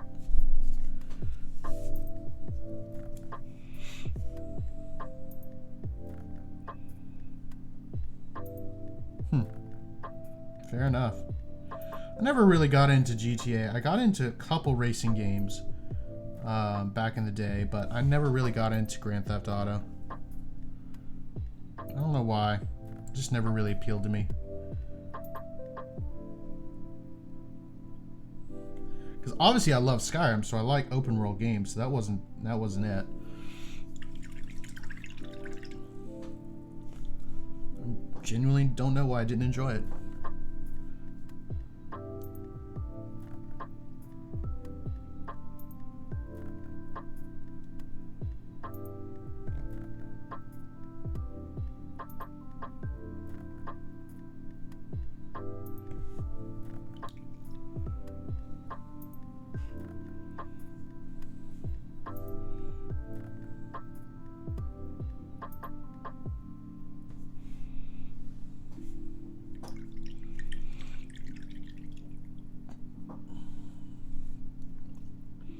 Alright, so we'll need a second coat here.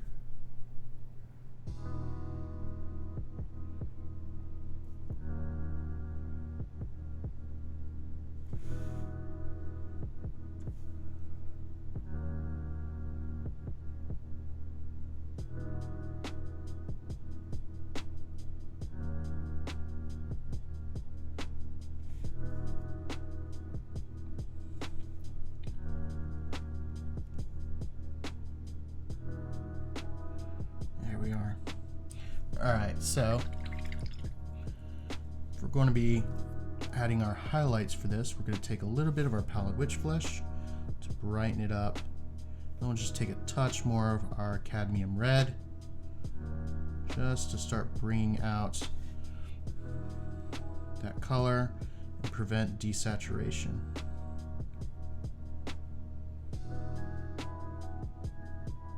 And for this, we're just going to hit, for instance, on the spear, we're just going to add a little line going down the shaft of the spear just to represent a line, like a little bit of a highlight there.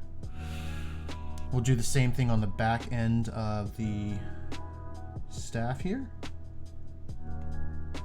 Not much, just a little line. On the front, we're going to have a few more complex shapes.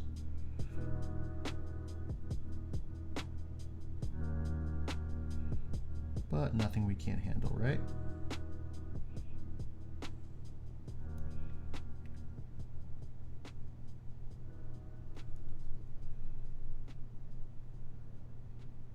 And we will end up doing a recessed shade on this too, just to make sure that we have some nice contrast in here.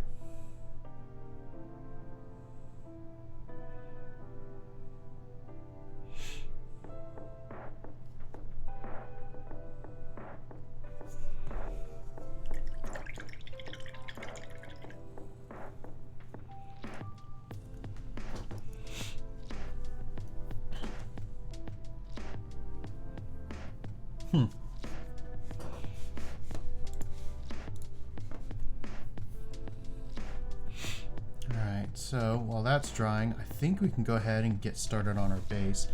Before I do that though, I'm going to add a little bit of water to my highlight here, get a little bit of a glaze, and just start smoothing out some of these highlights here on his arm.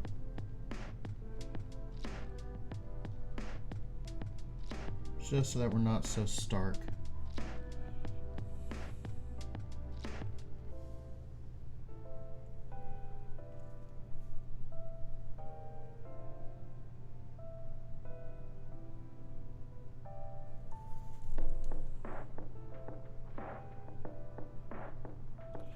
And one thing he does have, he has a little bit of a tattoo on his arm, which I will attempt to freehand. We'll see how it goes, but we'll do that last. That way, if I screw it up, I can just tell him, it's your fault. You made me do this.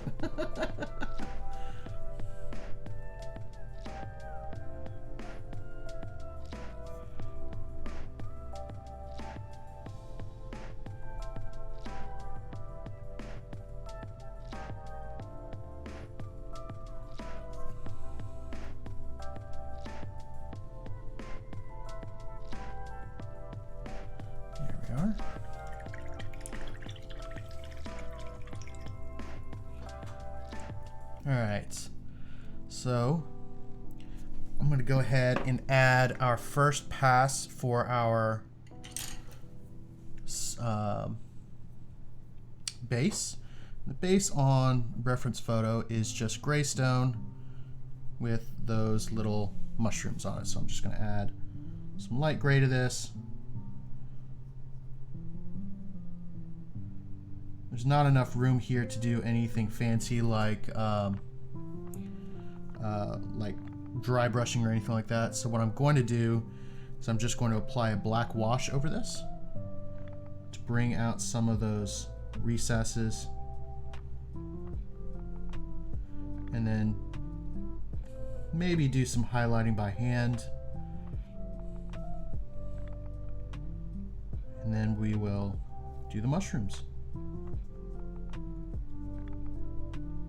There's little bits of fungus and leaves and stuff here too.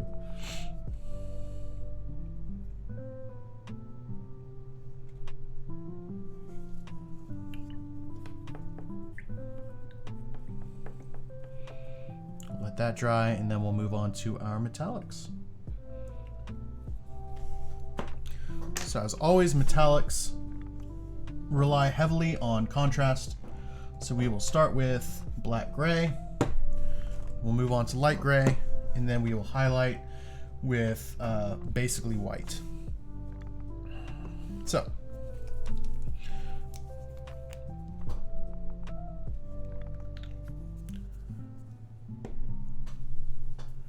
well, we already have light gray there, so we'll start here. Grab a little water and just add black to our spear tip here. Or gray black, I should say.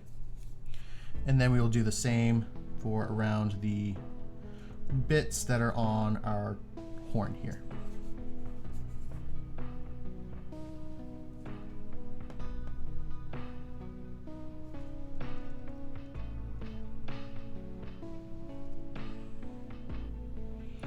And then we also have the mouthpiece.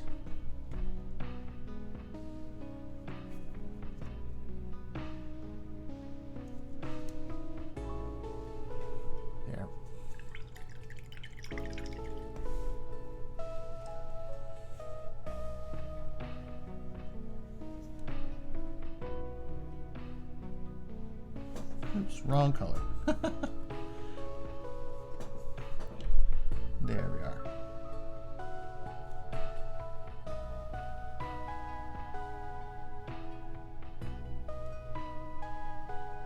There we are.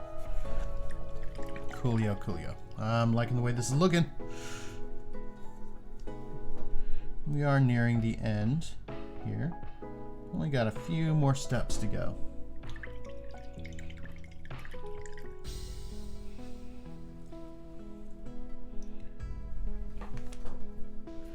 So really quick, one thing that I'm kind of noticing is the color that we're using for our satchel here is still a little dark. So I'm just going to really quick mix up a quick, really, really light color that I'm going to use just for some of my highlights on the side of the bag to kind of make it read a little bit lighter than it actually is.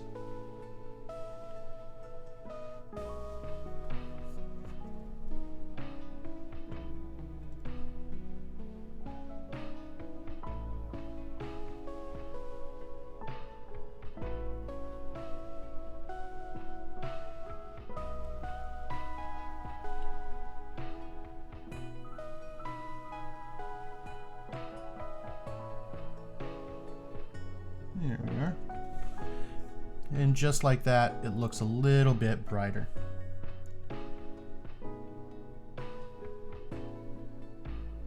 I'll take a glaze of that just so that we can help smooth out those transitions a little bit.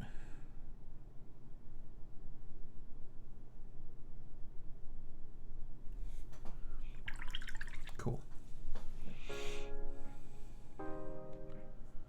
All right, so I'm going to grab some of our washes here. So first wash I'm going to grab is Agrax Earthshade. And for this, we are going to do some highlighting on our recesses, or some shading on our recesses on all of our leather or brown bits.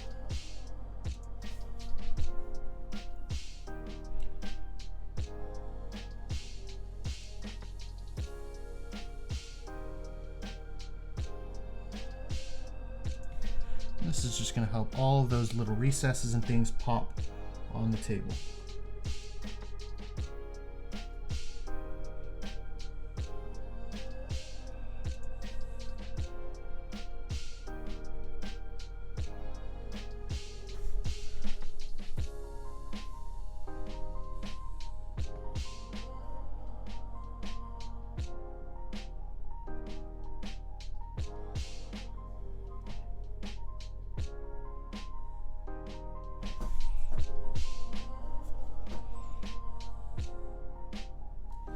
And again, all this is going to do is just give me some nice texture over everything.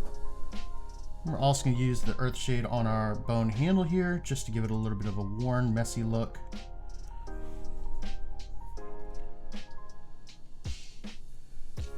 And on our horn, because there are some nice details on the horn. There's some really cool recesses and things that you can't really see with the way it is right now. So I'll add a little bit of that. Not much. And then we'll go ahead and start adding along each finger just to hit those little recesses where his fingers meet. Just to make sure that we can tell that those are indeed fingies. And yes, I said fingies.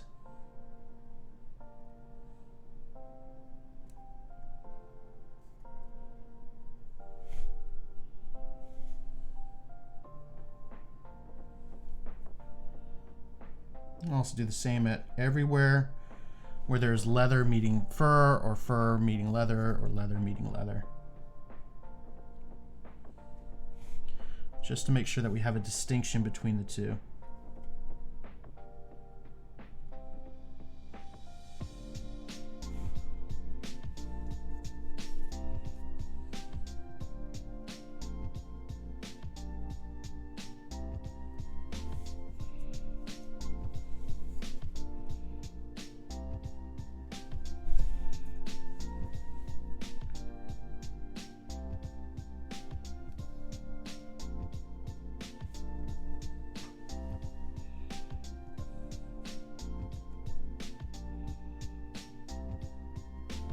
Wait, which one?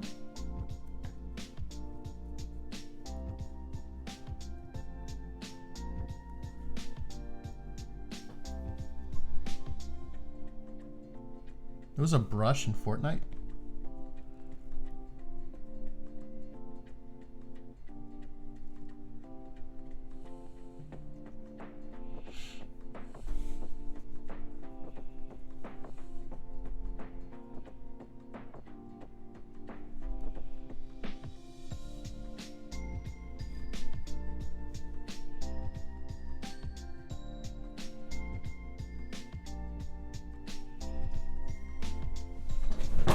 interesting.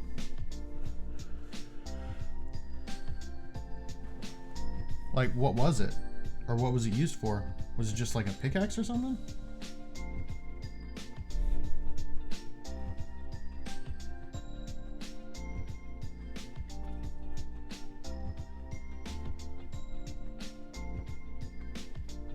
Oh, bush.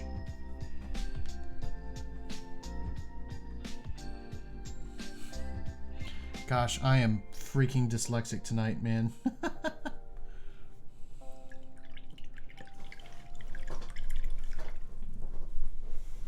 Alright, so we're done with Agrax Earthshade.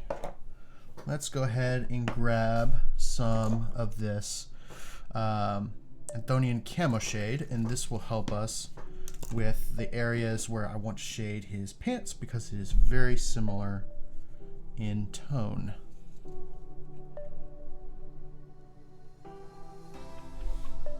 There's only a couple spots I want to sneak it in, but still want to anyway.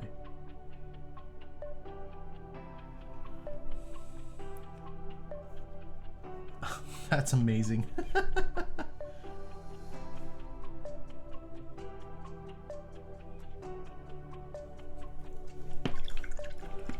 Alright, and we'll use some of this Biel-Tan Green. Biel-Tan Green? I don't know. For the areas on his shirt that I want to shade.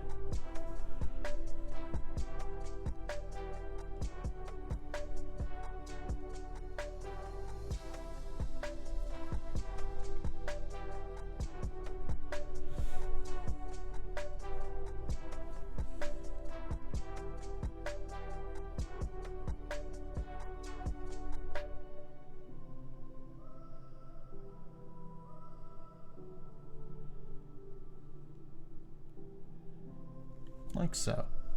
Just gonna make all those little areas pop just a bit more.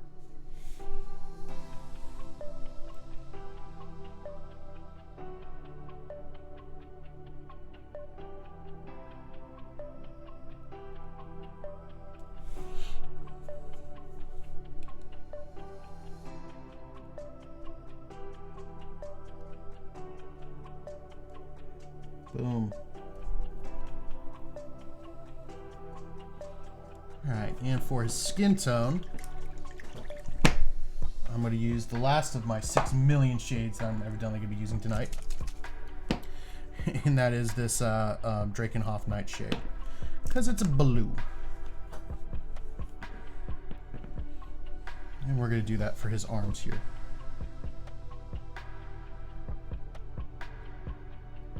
For this I want to be very, very careful because I don't really want a ton. I just want a thin line at his shirt.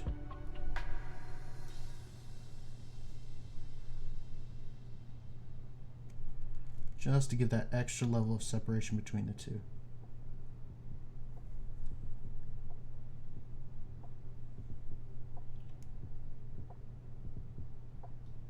But not much. Like so. Then we'll do a little bit at his collarbone.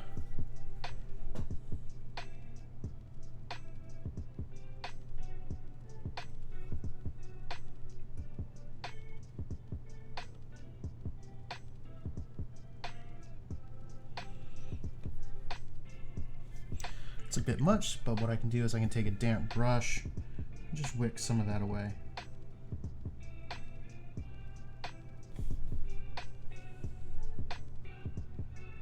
Like so. So we just get that nice thin line.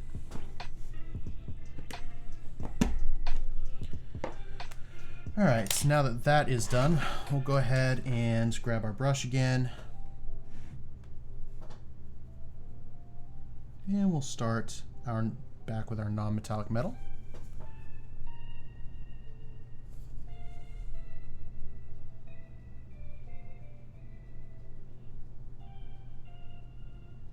So we'll go ahead and do the top half like so on both sides.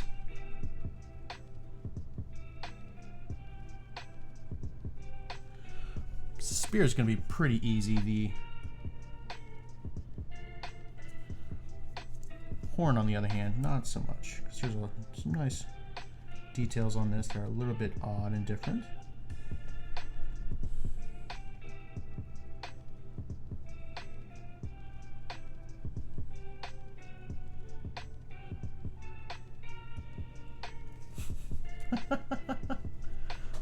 Those are awesome emotes.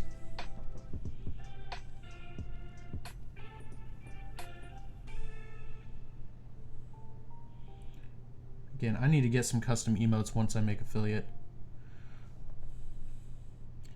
Be a couple things that I want to do once I reach affiliate. First things first is have a celebration stream where I just paint whatever the heck I want just because.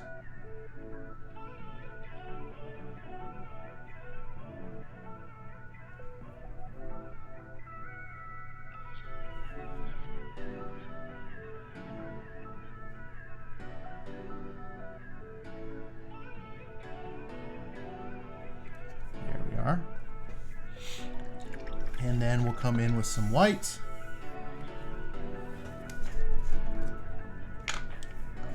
Don't think you can until you reach affiliate. Or do you mean whatever mini I want? I mean, technically I'm not, because I'm still asking y'all to vote each month. Or each time I finish a mini. So technically I'm not doing whatever mini I want. Technically I'm doing whatever mini y'all want.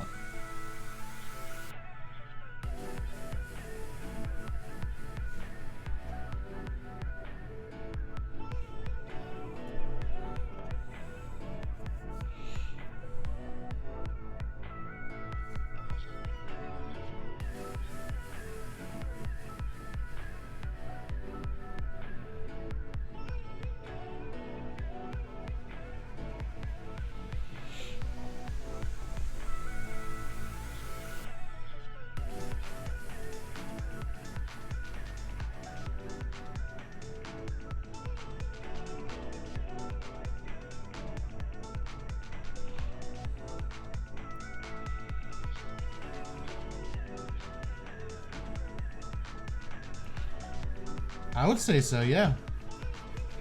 And they're not necessarily minis I want to paint, they are minis that I have available to paint.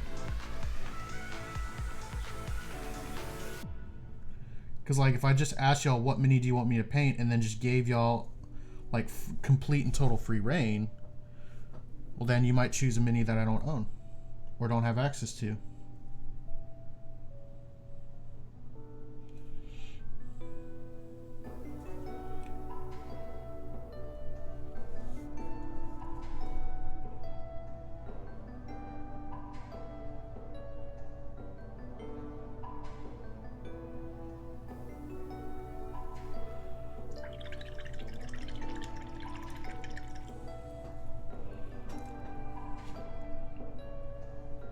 Alright, so now we're going to take our pure white on the spear. We're just going to add it to the very, very tips and edge.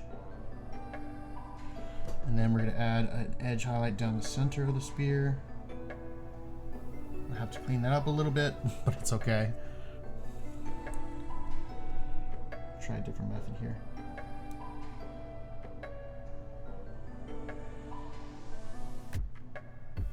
Still gonna have to clean that up a little bit, but whatever.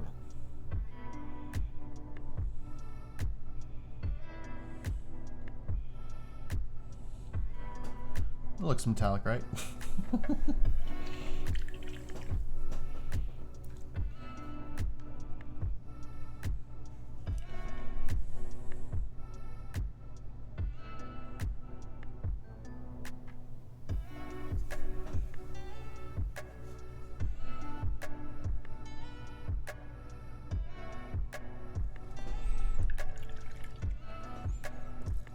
Alright.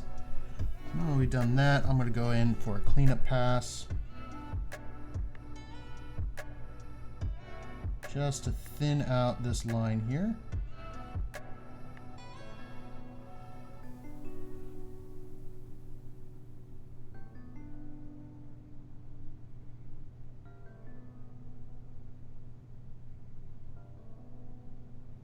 Like so.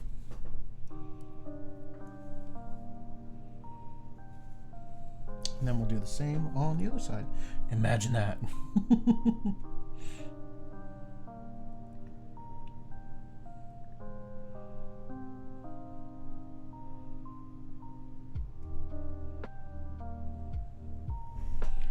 Cool, yeah.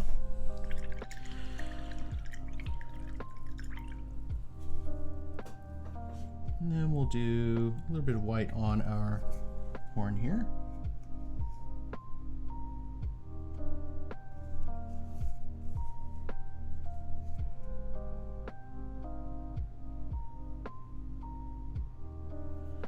Like so.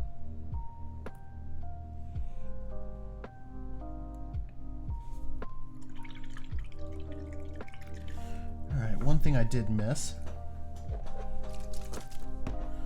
Actually, you know what? Let's use our Reikland Flesh Shade because it's a bit more subtle.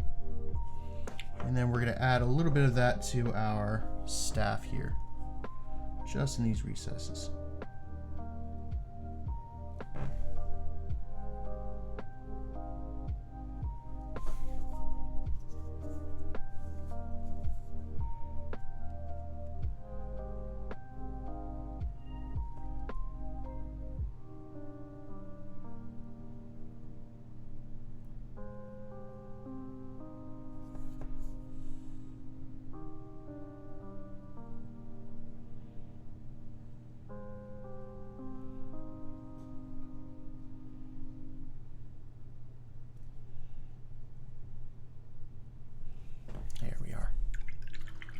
All right, well, let's go ahead and work on our base here, y'all. That's the last step we've got. So let's go ahead and grab our shade here. And this is kind of going to be an all-over shade, so we're going to grab our big brush here. We're just going to slather it on.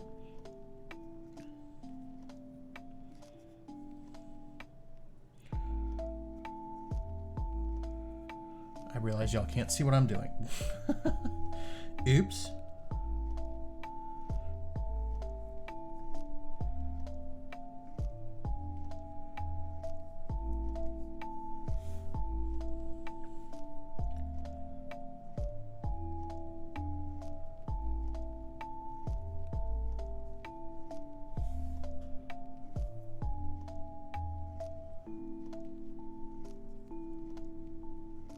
There we are. Oh, probably, yeah. It was probably one of the... I painted... Like, I bought a group of goblins when I first started painting. And I attempted to do eyes on them. And instead of adding a pupil, I had heard somebody say, well, it's a tabletop. Nobody's going to see it. So just go ahead, paint the eyes white, and then don't worry about it. And so that's what I did. And it looks janky as all get up. And I never went back and actually finished those miniatures. I just left their eyes white instead of actually adding pupils, so they look derpy as heck. I don't know where they're at, though.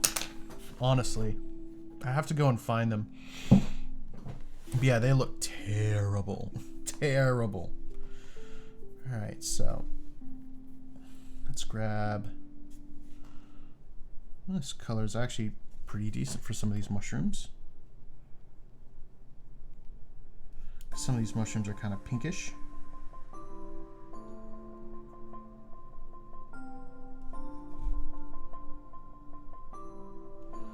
So we'll go ahead and start adding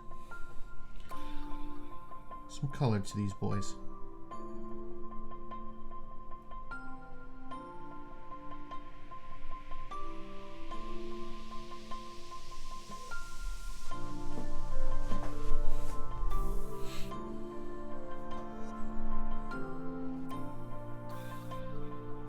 But yeah, that derpy goblin is probably my worst painted miniature. It's funnily enough, I saw a Facebook memory pop up from when I first painted, and looking back, it wasn't that great.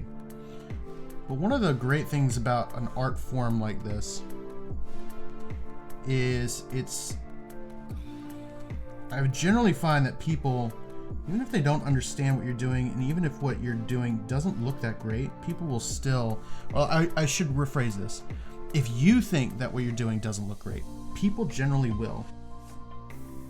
Which is one of the reasons why I've stuck with this hobby. Is it's so encouraging to see people think what you do is amazing when you first start, and then when you get better and better and better, people just, you know, like, it's like people are like, oh my gosh, how did you do that? And it's a huge boost when you practice for hours and hours and hours and hours, and somebody finally compliments you on something you've done. It's the greatest feeling ever.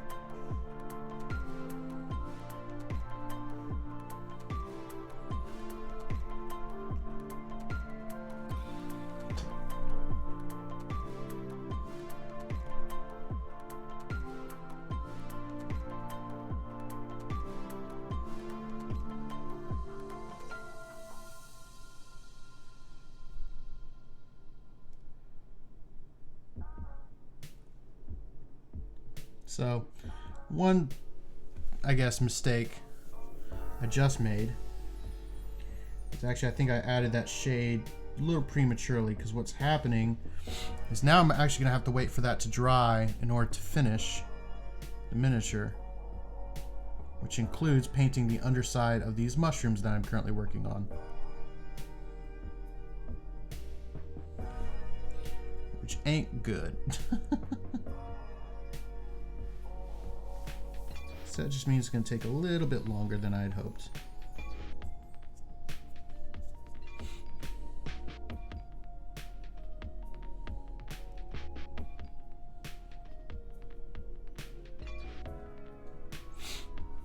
All right. So I'll actually highlight the larger mushrooms with this same color.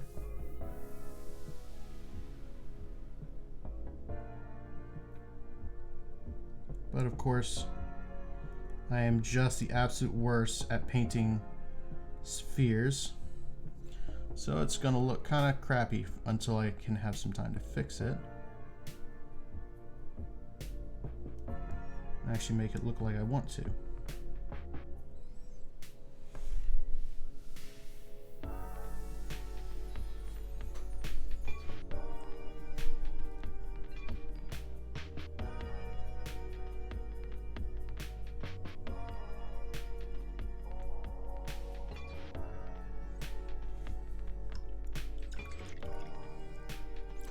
Alright, now we'll take some pallid witch flesh. We'll create our highlights for the smaller mushrooms.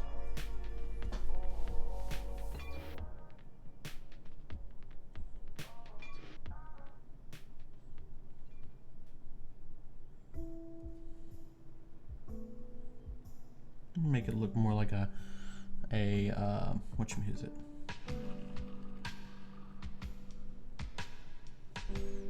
Man, I can't think right now. Specular highlights, so that it's just a nice bright dot versus the mistake that I just made with the other ones, and that is making just one giant highlight.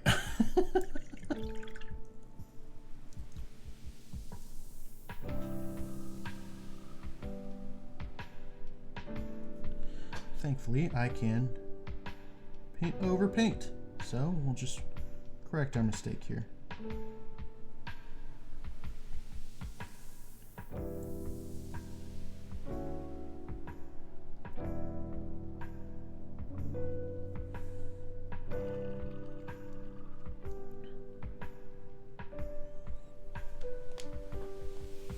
I'm not sure if they're magical or not, but they are definitely mushrooms.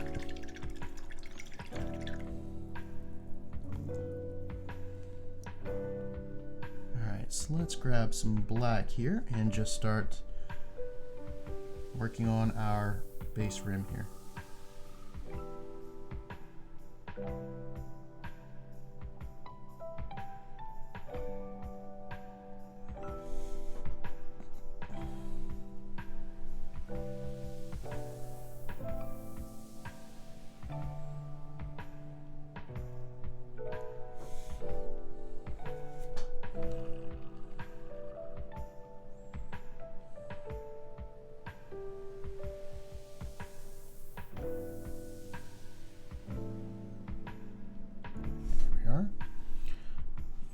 are so very close to getting done. Once the wash dries, I'm going to go back over this with my same color manually and kind of do almost like a manual dry brush. Pop this off real quick so we can do our finish the rim of the base.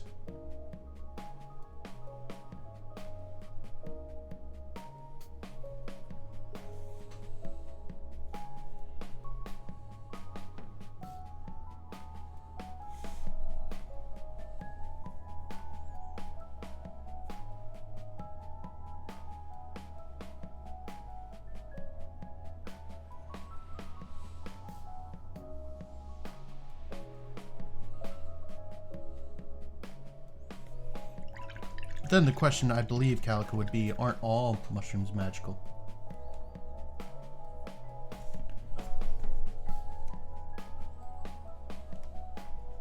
Although I have a feeling that there are definitely mushrooms that are more magical than others. Depending on the species.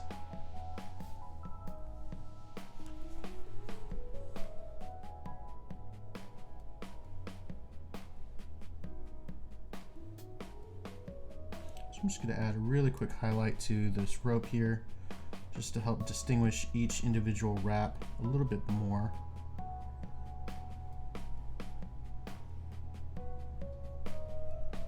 Just to bring out that nice detail.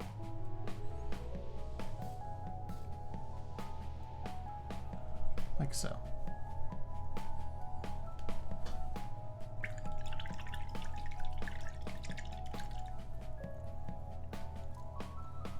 All right, so I'm so incredibly tempted to like do a like magic mushroom thing where like each mushroom had white dots on them. I'm extremely tempted to do that.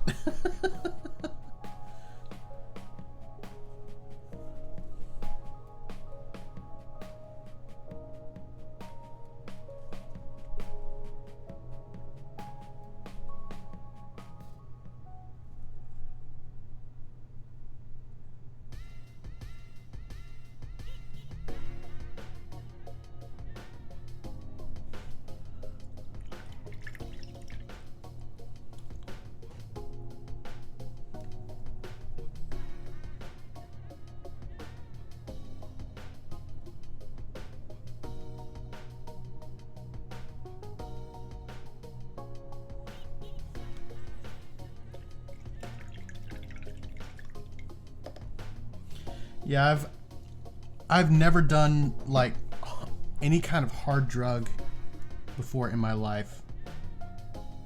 And I say hard drug, I should say like I've never done, and most people would consider this a hard, I've never done anything worse than alcohol, right? So I've never done dope, I've never done mushrooms, I've never done anything like that. So I genuinely cannot speak from any experience on how drugs would affect me.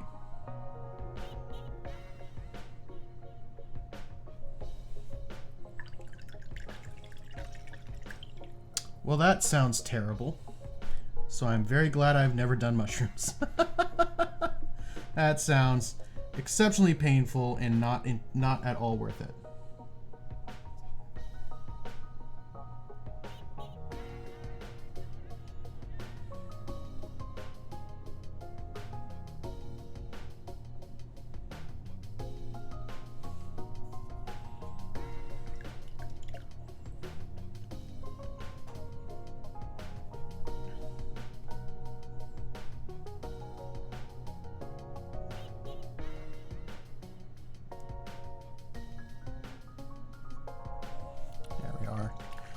One thing I'm going to do with this is all those leaves. I will add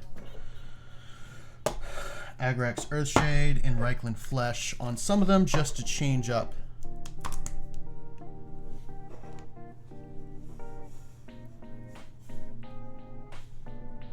If you don't like it, then why do you have it?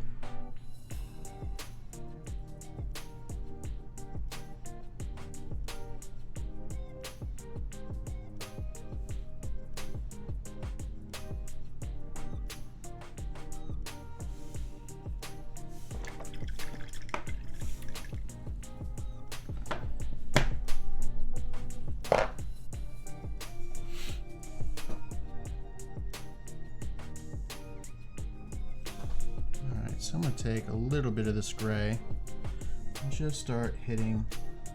You know what? I'm not going to bother with it. I think it looks fine. Alright, y'all. Let's see. What else should I do? I'm going to go ahead and do that. Yeah, I'm going to add some Agrax Earthshade to the spear shaft, just because I know there are some details on there that aren't really popping as much as I'd like. So I'll just add a little bit on there.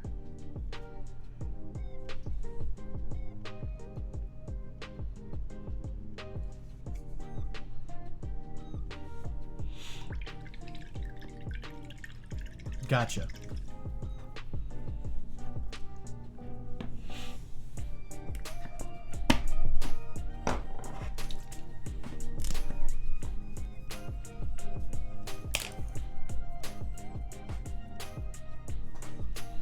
And last but not least, we're going to add a little bit of Agrax Earthshade around this stitching on the back here. And then between the fur and this little strap here, just so that, again, we have that bit of separation so we can tell that this strap is not a part of the fur. Because it looks like, so I don't know how many of you are familiar with, man, I'm losing my train of thought on everything tonight. Hero Forge. Hero Forge is an online interface where you can design your own miniatures for D&D. But one of the issues with it is if you add like a cape like this and then something on his back, you can end up with pieces of the fur detail clipping through the object. And that's what's happening here, is we have a little bit of the fur clipping through the spear shaft right there. So adding that little bit of shade will actually help quite a bit. So I think we are done this miniature. And right in time too. We're at 2.5 hours. So we're a little bit earlier than I'd like to be, but we're about right where we normally are. So this is, let me go ahead and I will, so you can see that a little bit better. There we are. There he is. I will of course add this boy, pictures of him, to my Discord listed below, as well as the Trials of Imagination Discord.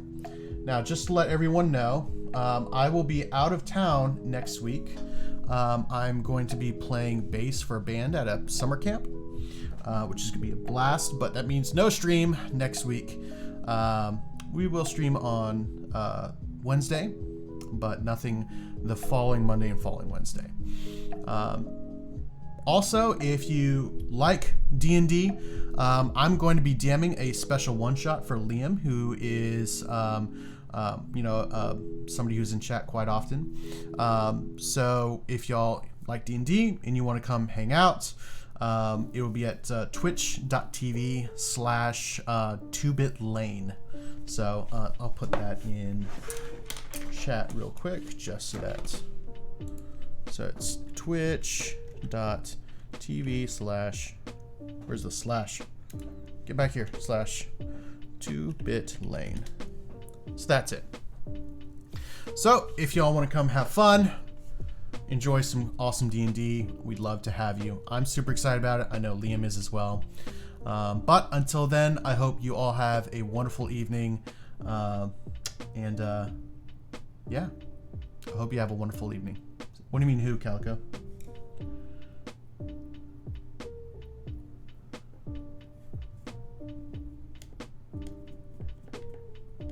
Who what?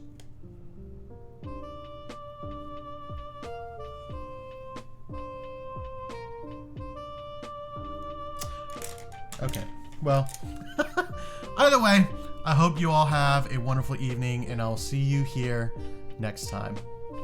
Peace.